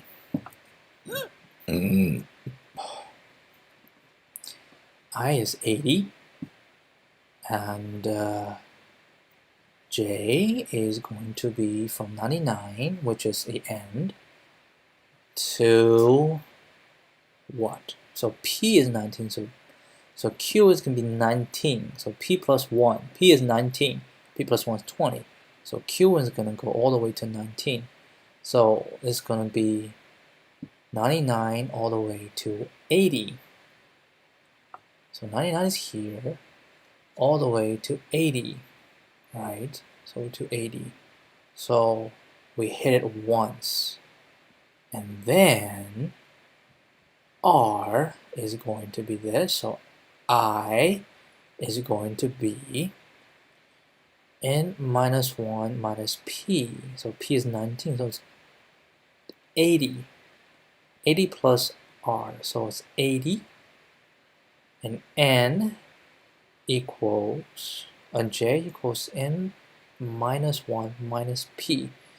N minus 1 minus P is 9, so it's 80, 80. So we start from 80, 80. So it should be hit again. No, it's 80, 80.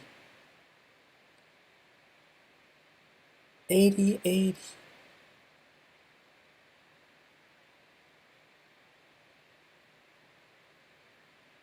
We start from 88. Oh, this gets hit twice.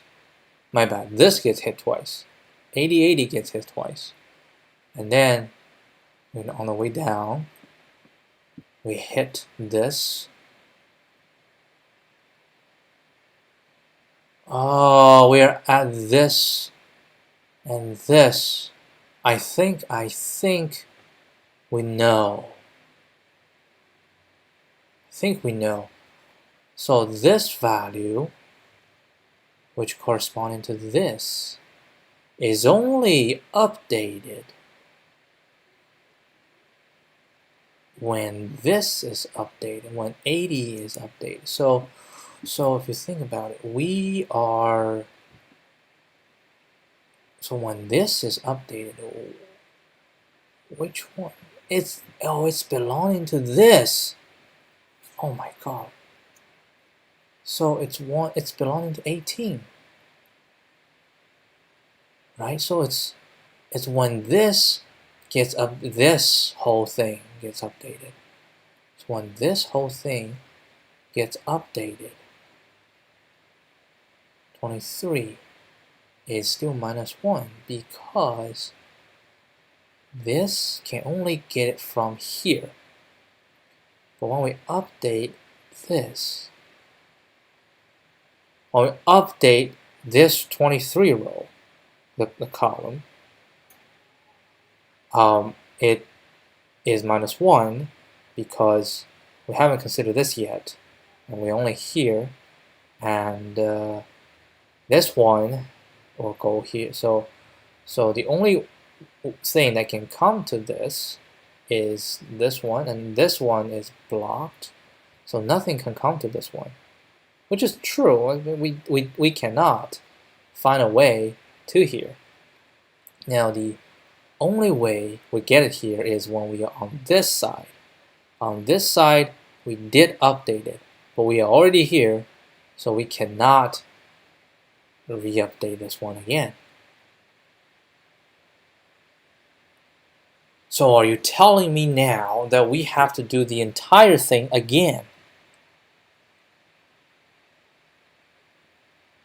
Like there are things that get updated later, and then we can update the front. And then because we do that, we change the entire thing. Oh my god. So I figured it out. I know why. It's because when this cell gets updated, it's updated by the next shell, right? By the next layer. And because this one gets updated by the next layer, its effect cannot be propagated in its current layer. That is the problem. But how do we resolve it? What we're trying to say is, in this case, if a later layer updates the previous layer, then we have to rerun the previous layer. So anytime, so what we're trying to say, so how about we just run again? So we propagate one time, right? That's already O(n) squared. We hit every single one of them. We propagate it once, and we're gonna propagate it again. So just run it twice. But we'll run it twice really fix this problem. How many times shall we run? We can't run like an infinite number of times. So we propagate it once, and we're going to propagate again. And what if we propagate again, and we are able to update new things, and we just keep upgrading it, keep upgrading it?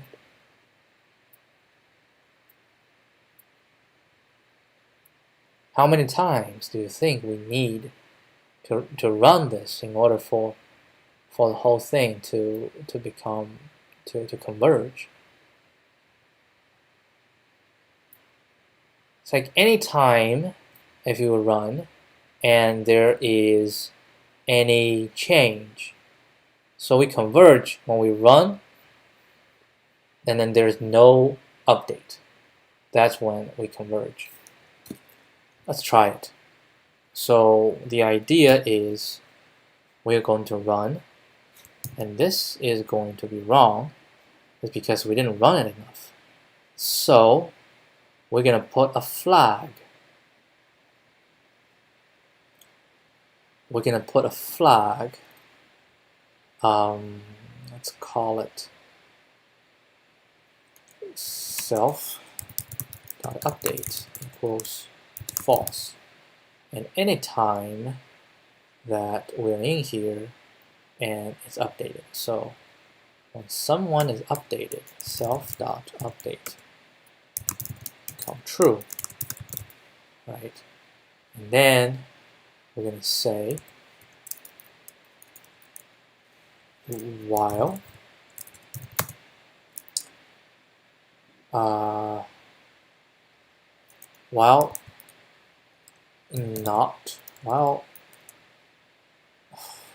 so update is true. So while self.update, so it's actually update is true. So while self.update, we're going to set self.update false. And then we're going to run this. And every time it can be, so once it's false, I'm going to break out. And we're going to keep running. Oh my god. And this is the end. This is not going to work. I think we are hitting either an infinite number of runs, or every time there's something changing. Every time there's something changing.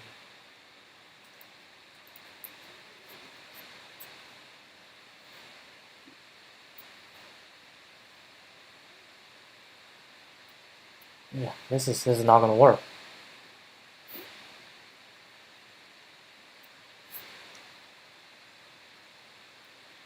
So like if we propagate it, then we cannot guarantee that all the. So why is it the case that this layer cannot be fully propagated? Okay, I'm not sure if this could be a algorithm or not. Let's see. Do we have the same issue? No, we have the same issue here. Hold on.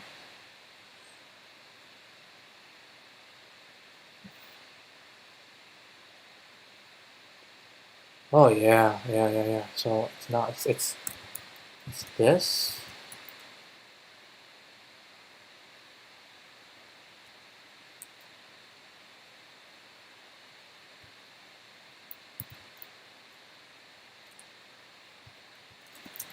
So Aleph. Res mat I j plus 1 is smaller than res mat I bar and j bar. Then res mat equals this. That's essentially what I'm trying to say, which we can do like this. So let's say if equals minus or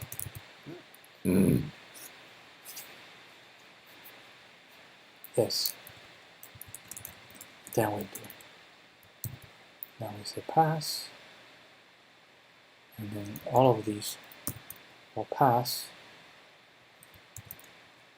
and see how long it's going to take. Pass.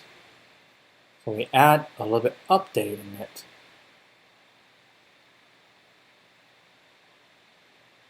Okay.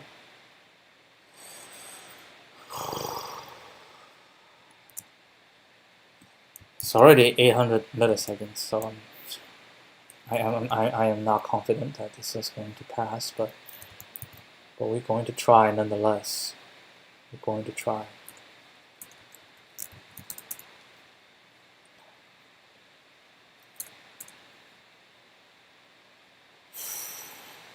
Let's see.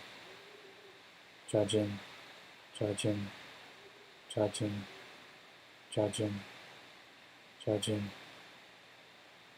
Oh, we got it. Oh, we got it. Oh my god. Oh my god. Oh my god. 2 hours. Oh. I feel like. Oh my. 6 seconds. Well, the majority hit at 700 milliseconds.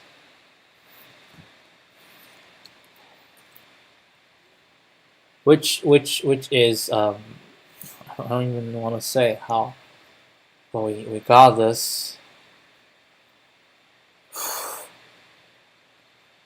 All right. Regroup. We are not giving up.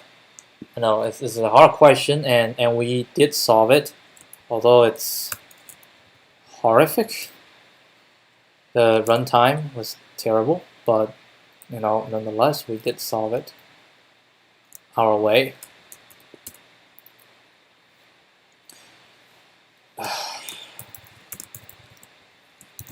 This is certainly a difficult problem. My solution is to go layer by layer from the bottom right,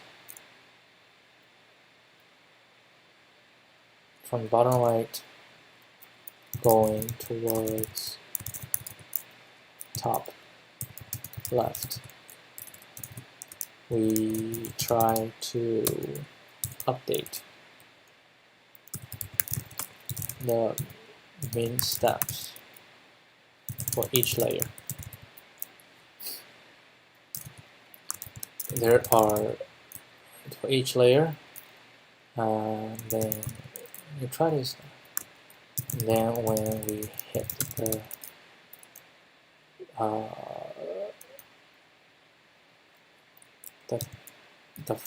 the top and leftmost layer, we are able to update the steps for the top left corner. Two tricks are needed. First, each layer has to go left, down, and then up, right. This is because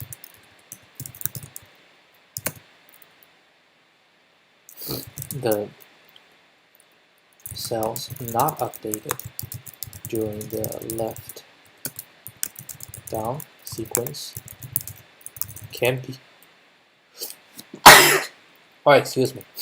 can be updated, might be updated in the up right sequence. After each update, after each full run, it is possible that some early layer gets updated by a later layer. Thus, we have to rerun the whole thing until we have converged.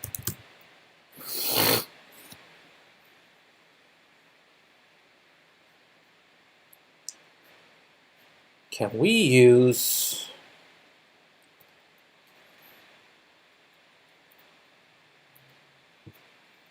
we probably can use reinforcement learning to learn this. So we're here, we can randomly choose a direction to go, and then it could be like, Q learning, right? But if we do Q learning, we have to basically the idea is to obtain the minimum steps.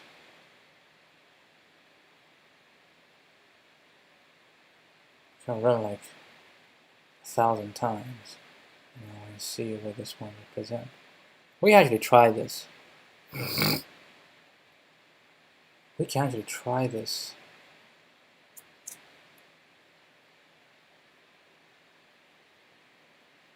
So every time we're like this, we have these to go, and then we can go, if we go to the next state, then this value is +1.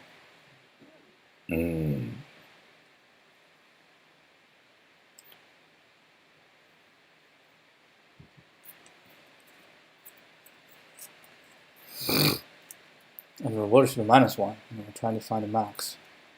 Yeah, reward is -1. And if we go to this, then we just say we cannot go there.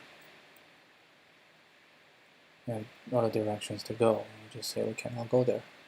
The only places we can go are the places that,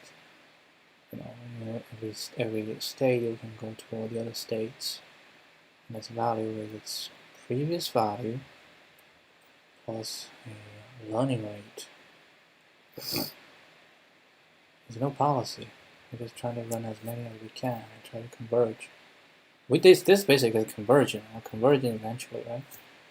But this apparently has I think it has a smaller solution to this.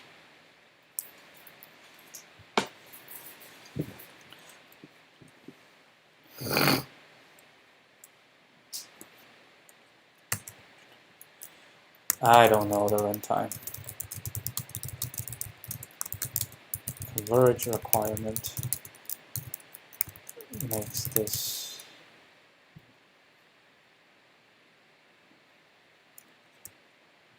depending on if it takes C runs in total to converge, the runtime is O C n squared. And we solved it in this many milliseconds to poor performance to warrant a ranking. I feel very, very depressed right now. I mean, I don't want to go with reinforcement learning because I feel like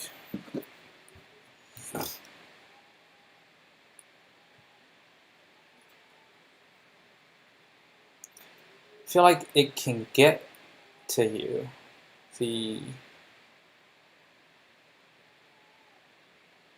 it'll get to you the expected value, right? You're close to the expected value, but not the exact value. But what this says is you can get to an exact value. So apparently, we do these updates. The problem is when we update the later a layer. So look at this. Look at what the. It seems to me that's going to be O(n) squared. You just visit everything once, and that's it, right? And I think my idea of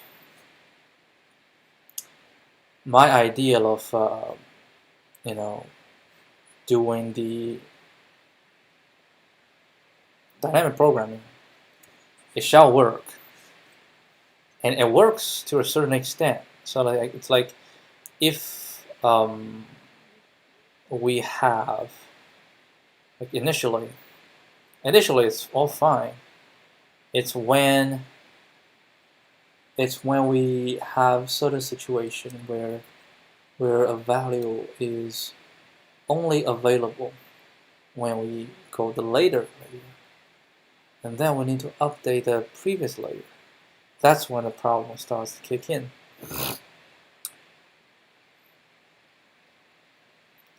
But another thing we can think about is just as we go out to 2 and we go to 3, right? And I'm trying to see if there's anything. Go 4.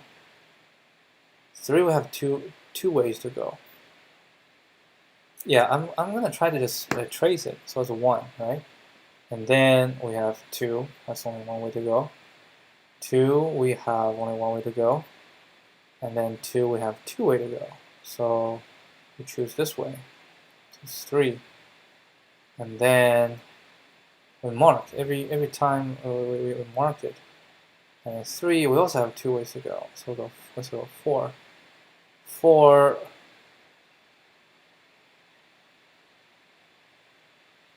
Oh, 3 we have 2 way to go. So we go here, 4. And then on 4 we have this. But this we already marked it. It's going to be 4. So we're not going to go that way. Because it's going to be the same. So we go 5. 5 we go 6.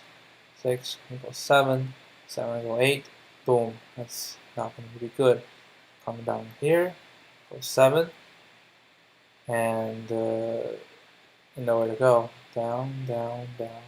That's back. That's not really backtracking because we this is just DFS. Down here, and we now cannot go here. Down here, so we go here. We cannot go here, so we go here. Boom. So this path is basically dead. And 3, and then we can go 4 here, and this one we cannot go here because this one's 3 is smaller than you, so we cannot go here.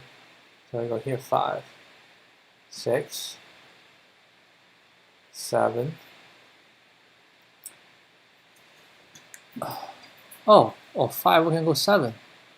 I see. So 5 we actually, we go here. If I actually go 7, or 6, and then we update everything, and then we pick one. Doesn't matter which one we pick. I just go, we go in order, right? So we go this one, 6, and then we go 7, right? And this we actually haven't gone yet because we all go here, and then go here, and then trying to go, and then we find out that this one is smaller, so we cannot go. Now we just done. This way we cannot go. And then it's 7. So go down, we cannot go, and then go here, and then we cannot go. Then we have to go there. 8, 9, same thing. Go 11, cannot go, and then we just. I think maybe that's how you do. We do like a. Keep thinking about this. I'm thinking about a recursion solution for this. And we'll end when we exhaust. So it's like we are here, can now go, going back, can now go. If nowhere we can go, and then we're going to return, then it just can now go. So we are going to copy the start. So the starting position is all the same, right? Now we're going to def DFS. Basically, DFS is going to be current IJ, and we're going to return a boolean, whether it's good or not.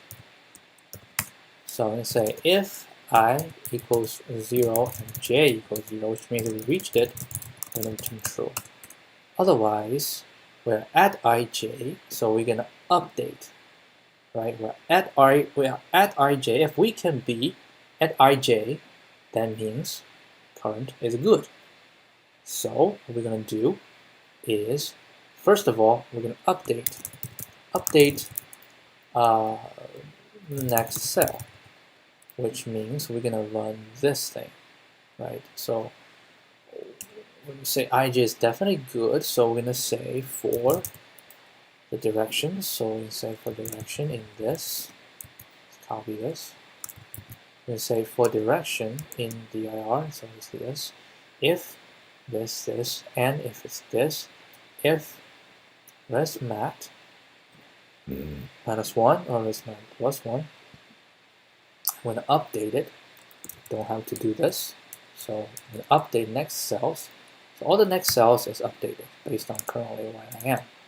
And then we're going to decide which way to go. So again, we're going to go for didj and dirs, right? Same thing. So we can actually update it and then decide whether we want to go, right? So we update it first, right? Now after updating, now we decide whether we want to go. I'm going to say if resmat I j is going to be, so I update it first, right? And then we say if this is going to be equal to me +1, that means I can move to that. Then we say now we're gonna return dfs I and j. If not, then don't do anything. We try the next one and try the next one until everything is no good, or it's not gonna return. So we do this, and then we say if when I return true.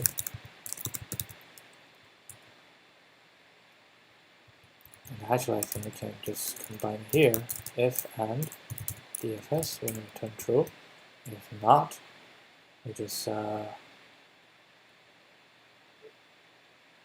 we're just not going to return anything. You are going to return.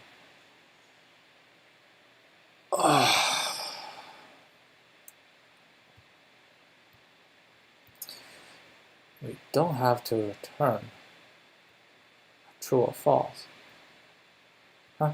Yeah, I guess we should. And yeah, we should. So it just means that we have nowhere to go. And if all of this we do not return, then we're going to return false, right? And then we're going to run DFS. We're going to run from n-1, n-1, and we're going to return resmat 0 and 0. Let's give the easy ones a shot. See if same solution is not defined. We go solution 2.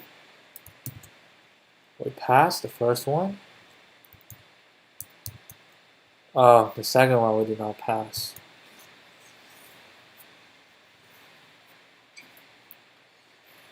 Why do we not pass the second one? Answer is 4 and the result is 5.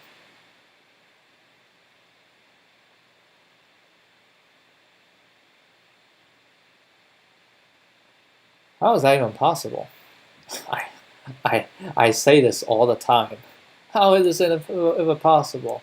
Well, man, it is possible because it's exactly for row in resmat. I'm gonna print row. Let's take a look.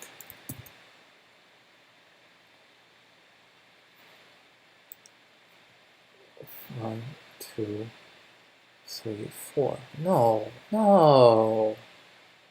When I'm at 2, I'm deciding where to go. I have already updated these two.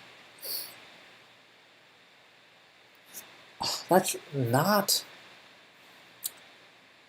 for all the directions, right? And then we say if it's already is -1 or current one plus 1 is smaller than it, then I update it.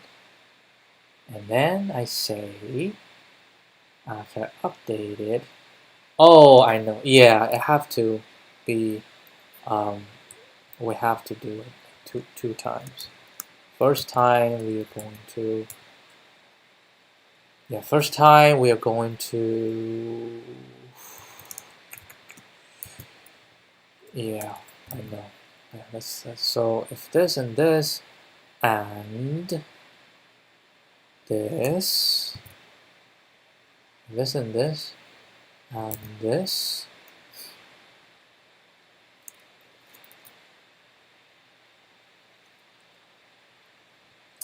Right, and we say if this is true, then we just return true.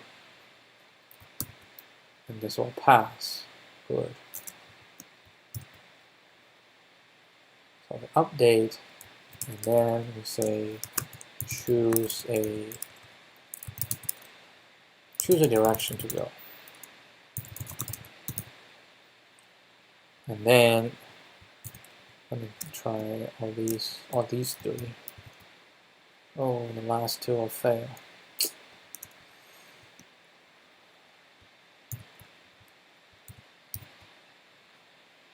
Okay, let's see what goes wrong.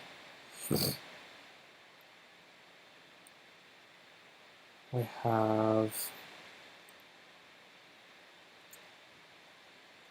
already updated everything, and then we say if the next one is the current one plus 1, then I go.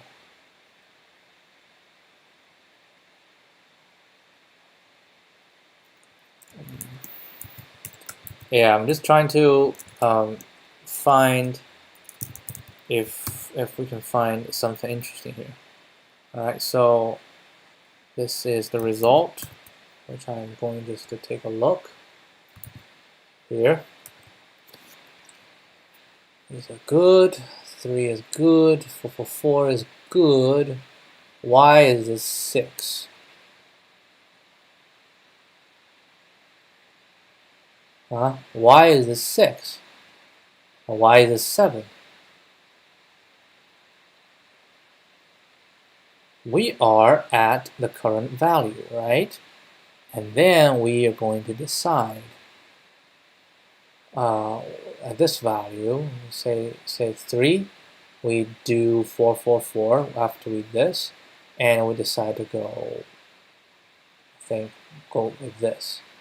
And then we are here, and then we check up, and now we check this, so we get this one with 5, and then nothing. Then we want to go. And so that's the only way we can go. And from here, we're going to check. That's where the problem is. Right? From here, we check. How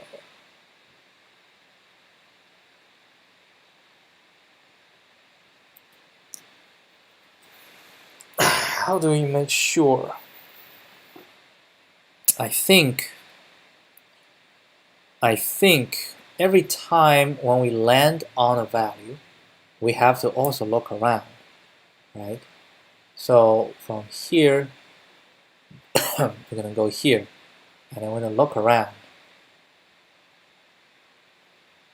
So at my current position, I'm going to look around and see if there is a possibility for me to be at my place with an even smaller possibility. So here, I look around. So I first look around, and then I see that this is the smallest possible. And then I try to go. And then we go to become 6, which is totally fine. Yeah, I can now go here, can now go here, can now go here.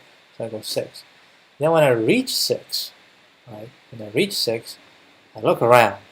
I find out that I can actually be updated to be 5. So I be 5. And I go, this becomes 6.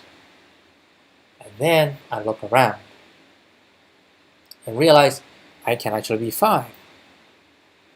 So, which means we're going to add another factor into this, which is update the next cell. But before update the next cell, we're going to update my current cell. So how do I update my current cell? We're just going to look around, right? We're going to look around. So we're going to first say update current cell, if necessary. So what we're going to do is just run exactly the same thing. So we'll look around, and then if thing around, and then we're going to say if resmat is resmat, this one is larger than 0. Or we say resmat -1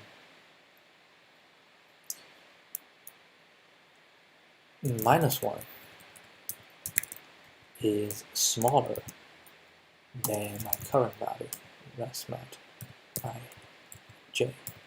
That means I can be updated to a better value. So we say resmat ij equals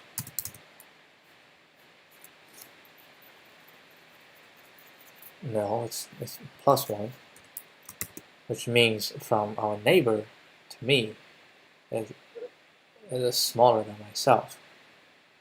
If myself is not going to be -1, because -1 will never be entered. So myself must be a positive number. So if nearby is a minus number, +1 is 0, and it's smaller than me, then I'm going to update, which we do not want.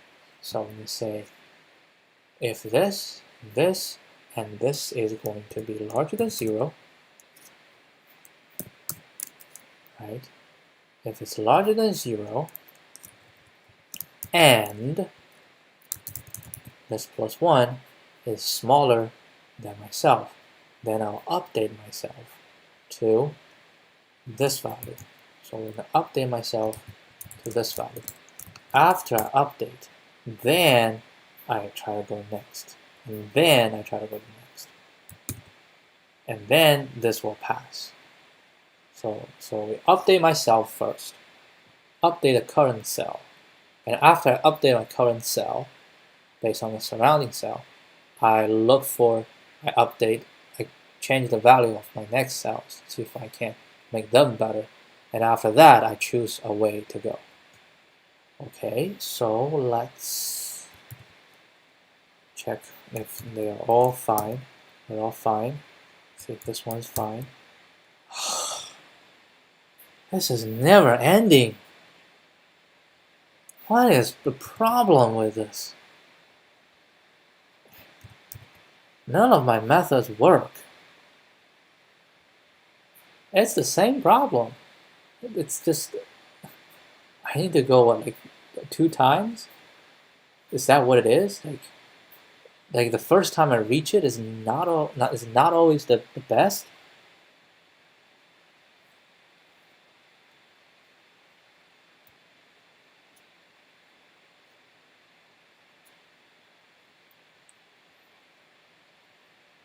So like when we reach it, and then we have to go, I mean, it's true because the first we reach it is not necessarily the smallest.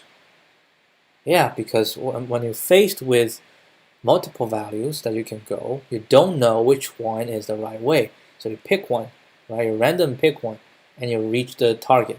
But that doesn't mean the target is true. So actually, we shouldn't return anything.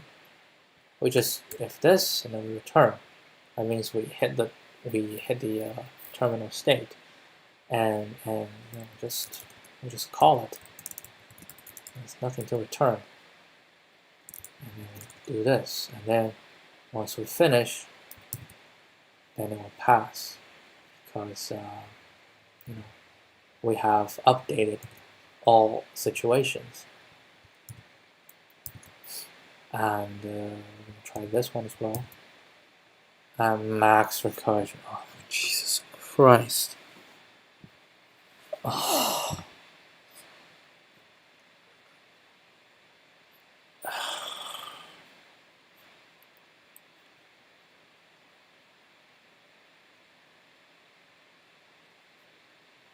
Yeah, it's understandable. A max recursion.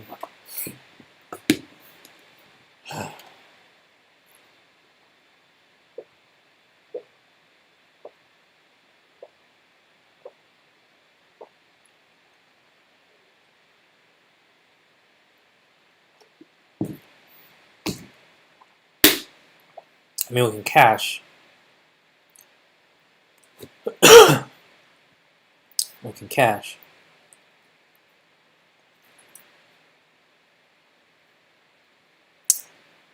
Could try to cache. So like, if how do I know if a cell has been visited?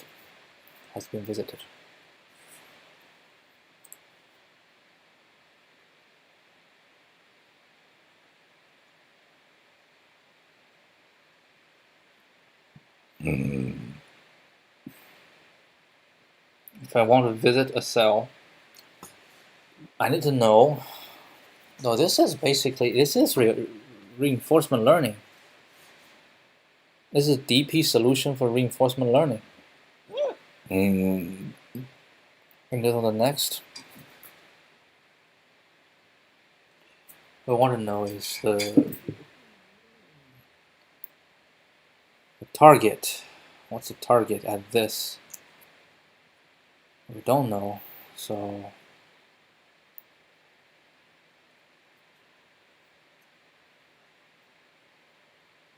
yeah, I mean, let's think about it another way. Like, if we start from here, right? I want to know the shortest path from me to this, which is I want to know the shortest path from this to this. And these are not known, so I need to know shortest path from this to this. And to know the shortest path from this to this is to know its neighbors, right?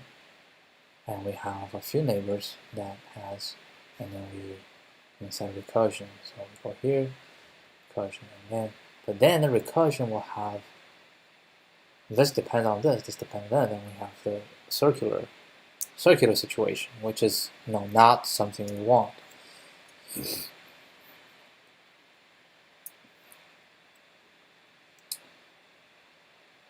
Okay, it's 2.5 hours on this. We are going to check the solution.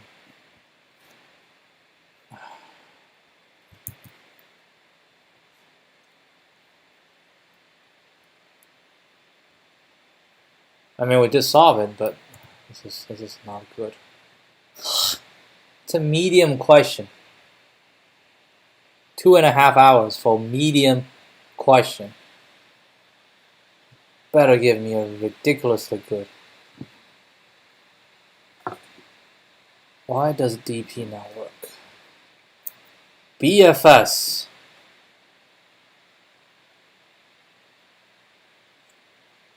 Oh God. A star. BFS.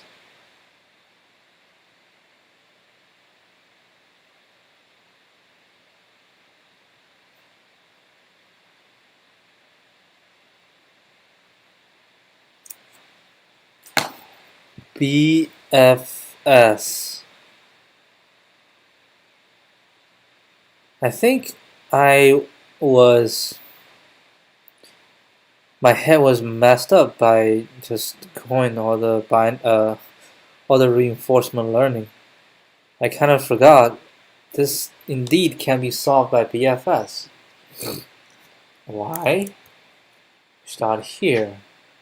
This is a layer, a layer, a layer, a layer, a layer, layer, layer, layer. That's BFS. Think of it as a tree. From here, we go to this, and from this layer over to the next. This is what I think. This layer, and this layer. And then we have 2, 2. Actually, I'm gonna draw it out. See if this idea actually works. Do I have one that I can use right now? I don't really think we have one.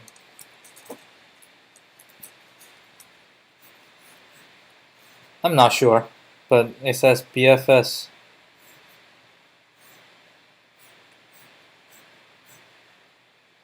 Okay, I'm gonna do 0, 1, 0, 1, 0, 1, 0, 0, 0, 1, 0, 0, 1, 1, 1, all 0, 1, 0, 1, 0, 1, 0, 0. So BFS, I think this is the first layer.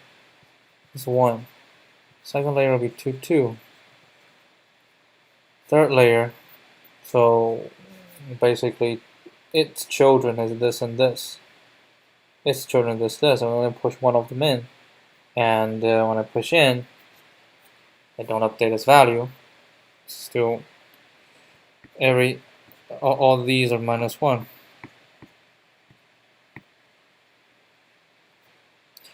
And then when it's -1, we don't push value. When it's 0, I push 3 into the queue. And then we check that this one's already in. So we don't push again, and this one don't push, and now we're in this level. Nope, this one's no push, because I cannot go anywhere. This one I can push this one before. And this one doesn't push. So this one doesn't push because I cannot reach. So now from this layer and its surrounding, it's all 4. Right, we're gonna do all 4. And then this layer is only this, so we go. These are all done. So the one done we don't push. So this push, this push, this push. Right. We're gonna be 5, 5, 5.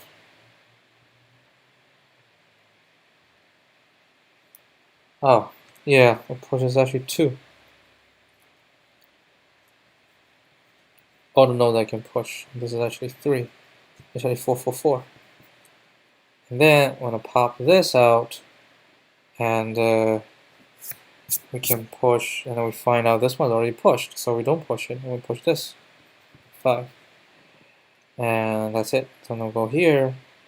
This one already pushed, so this one's gonna be 5. And then this, so this is going to be 5, this is going to be 5, right? And then next one, this coming out, cannot push, nothing, no, this one can push 6. So the first time we can reach here is the result. BFS.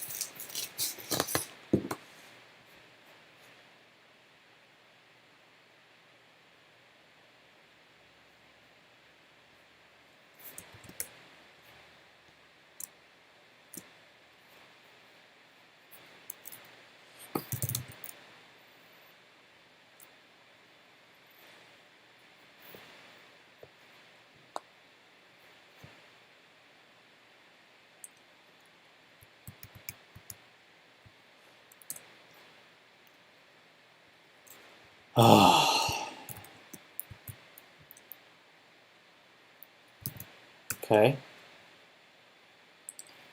We're going to go BFS. So we have a Q equals deck.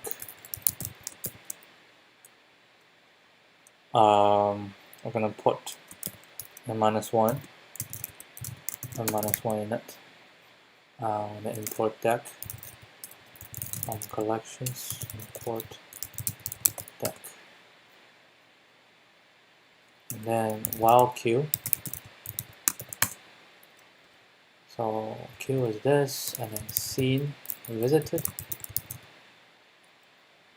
Wow, visited I can use grid to handle visited. A visit I just put a -2. -2 means I visited already. So while Q. And then ij equals Q dot pop.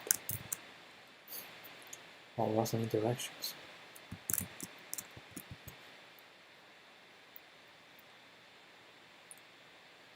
So what's any directions?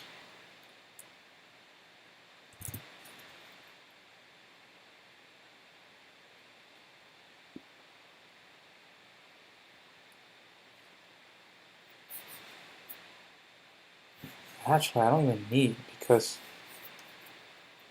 I do need. I cannot change it in place because if I change in place, then when I hit again, then it's not going to be good for me unless we just save. No, let's just do it our way for now. We have a Q, we have a rest mat, we have this. So when I say for it's gonna be the same here for this and this, and I say for the idea in there, like this, if this is within, and grid is 0, which means the next one we can visit, then what we're going to do is we are going to update its value. Right? We're going to update its value because this is the first time that we hit it. We're going to update its value, which means rest mat d underscore I underscore j underscore is going to be rest mat ij plus 1. Right? For the first time we hit it, the very first time we encounter it. So we do this, and then we do a Q dot push, append. It's also not pop, it's pop left. And append I and j. Now, before we append, before we even do anything, right? Before we even do anything, we need to see if this one has already had a value. So if it has already had a value, it has been visited previously, so most likely it's smaller. So what I'm going to do is we have so this, right? And then we're going to say grid ij is going to be -2. That means visited already. And then for this, the ij, and this, I'm going to say this is 0, and oh yes, if it's 0, which means if it's -2, which means it's visited, I'm not going to even do it, right? So we are going to, no, we don't do it here. Or we are going to do it here, n-1, j is n-1, it's visited already. So I'm going to do here, the current one, and then we go around, and then we're going to do grid. Every time we push something in, we're going to go grid ij, underscore, underscore, is going to be equal to -2. And then we push this one in. And then we're going to do it until we find out if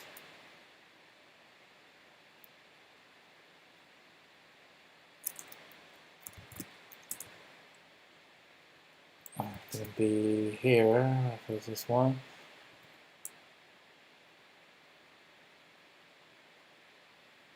Maybe right here. If I and j, I equals 0, and j also equals 0, both equal 0, we're going to return less mapped I, j plus 1.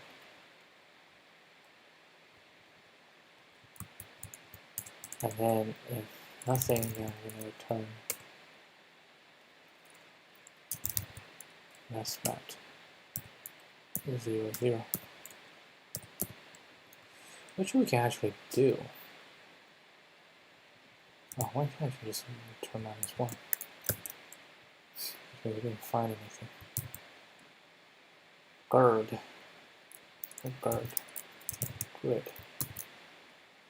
Cannot unpack. Non-iterable. I think I did this one wrong. Yeah, I think. Let's like this. All pass.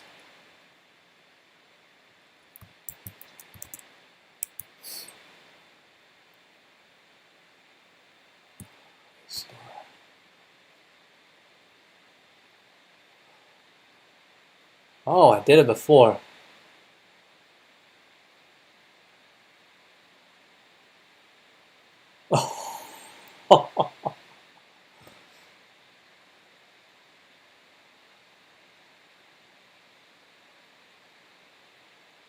It's the same thing before. It took a really long time.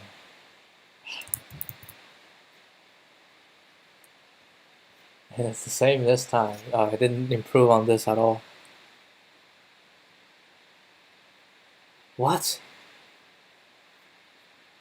What? Got the wrong answer again? Oh man. I can't do this no more. I cannot do this no more. I'm tired. I don't even know what this is going to lead to. No, it passed. No, expected is -1. 1, 0, 0, 1, 1, 0, 1, expected is -1. How is this expected -1? Jeez.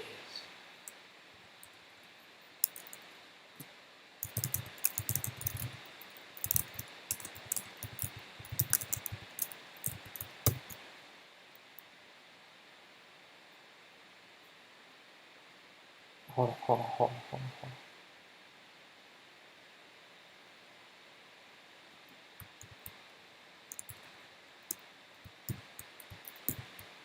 I don't even print it because I returned it already. What the?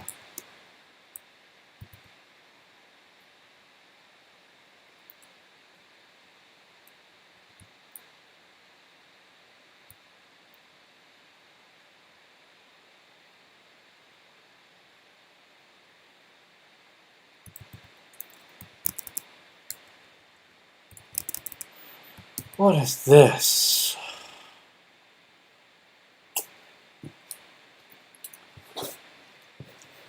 It's a 3 by 3. Can't even handle 3 by 3. 1 0 0 1 1 0 1 1 0. Yeah.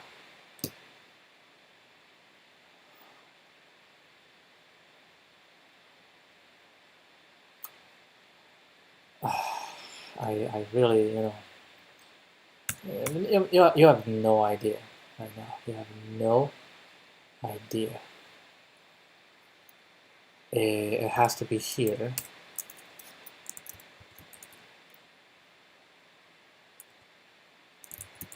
I update it and then I say if I equals j equals 0, then we're going to return this at 0 and 0.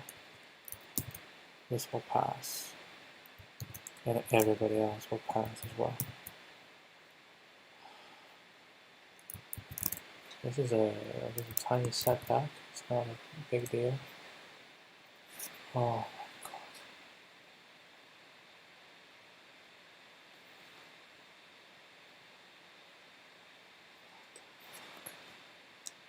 Do have to set up the initial one.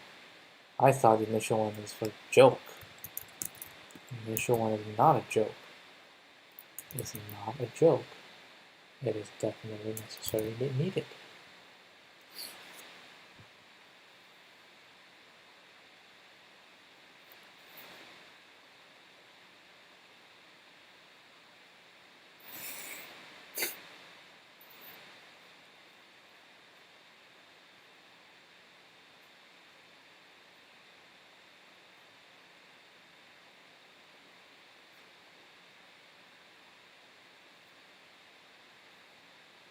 Why can this not be handled?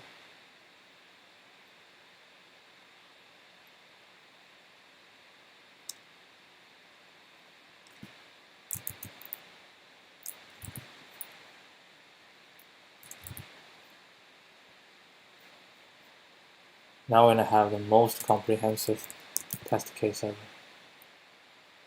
Yeah, this is the same. One of the same. What was this one that I did?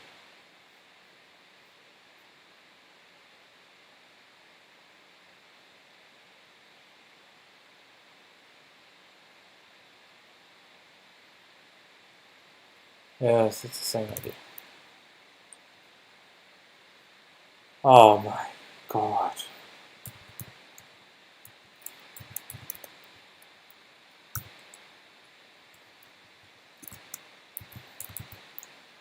Unbelievable. Now, a question that I've done a long time ago. I think the only improvement I can say is last time was from 4, right, all the way to 10. And this time it's like 9 o'clock to 11 o'clock. That's the only thing I can say.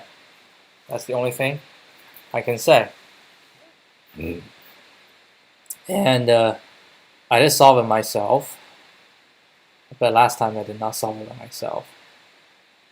I'm going to end this stream. It's taking way too long.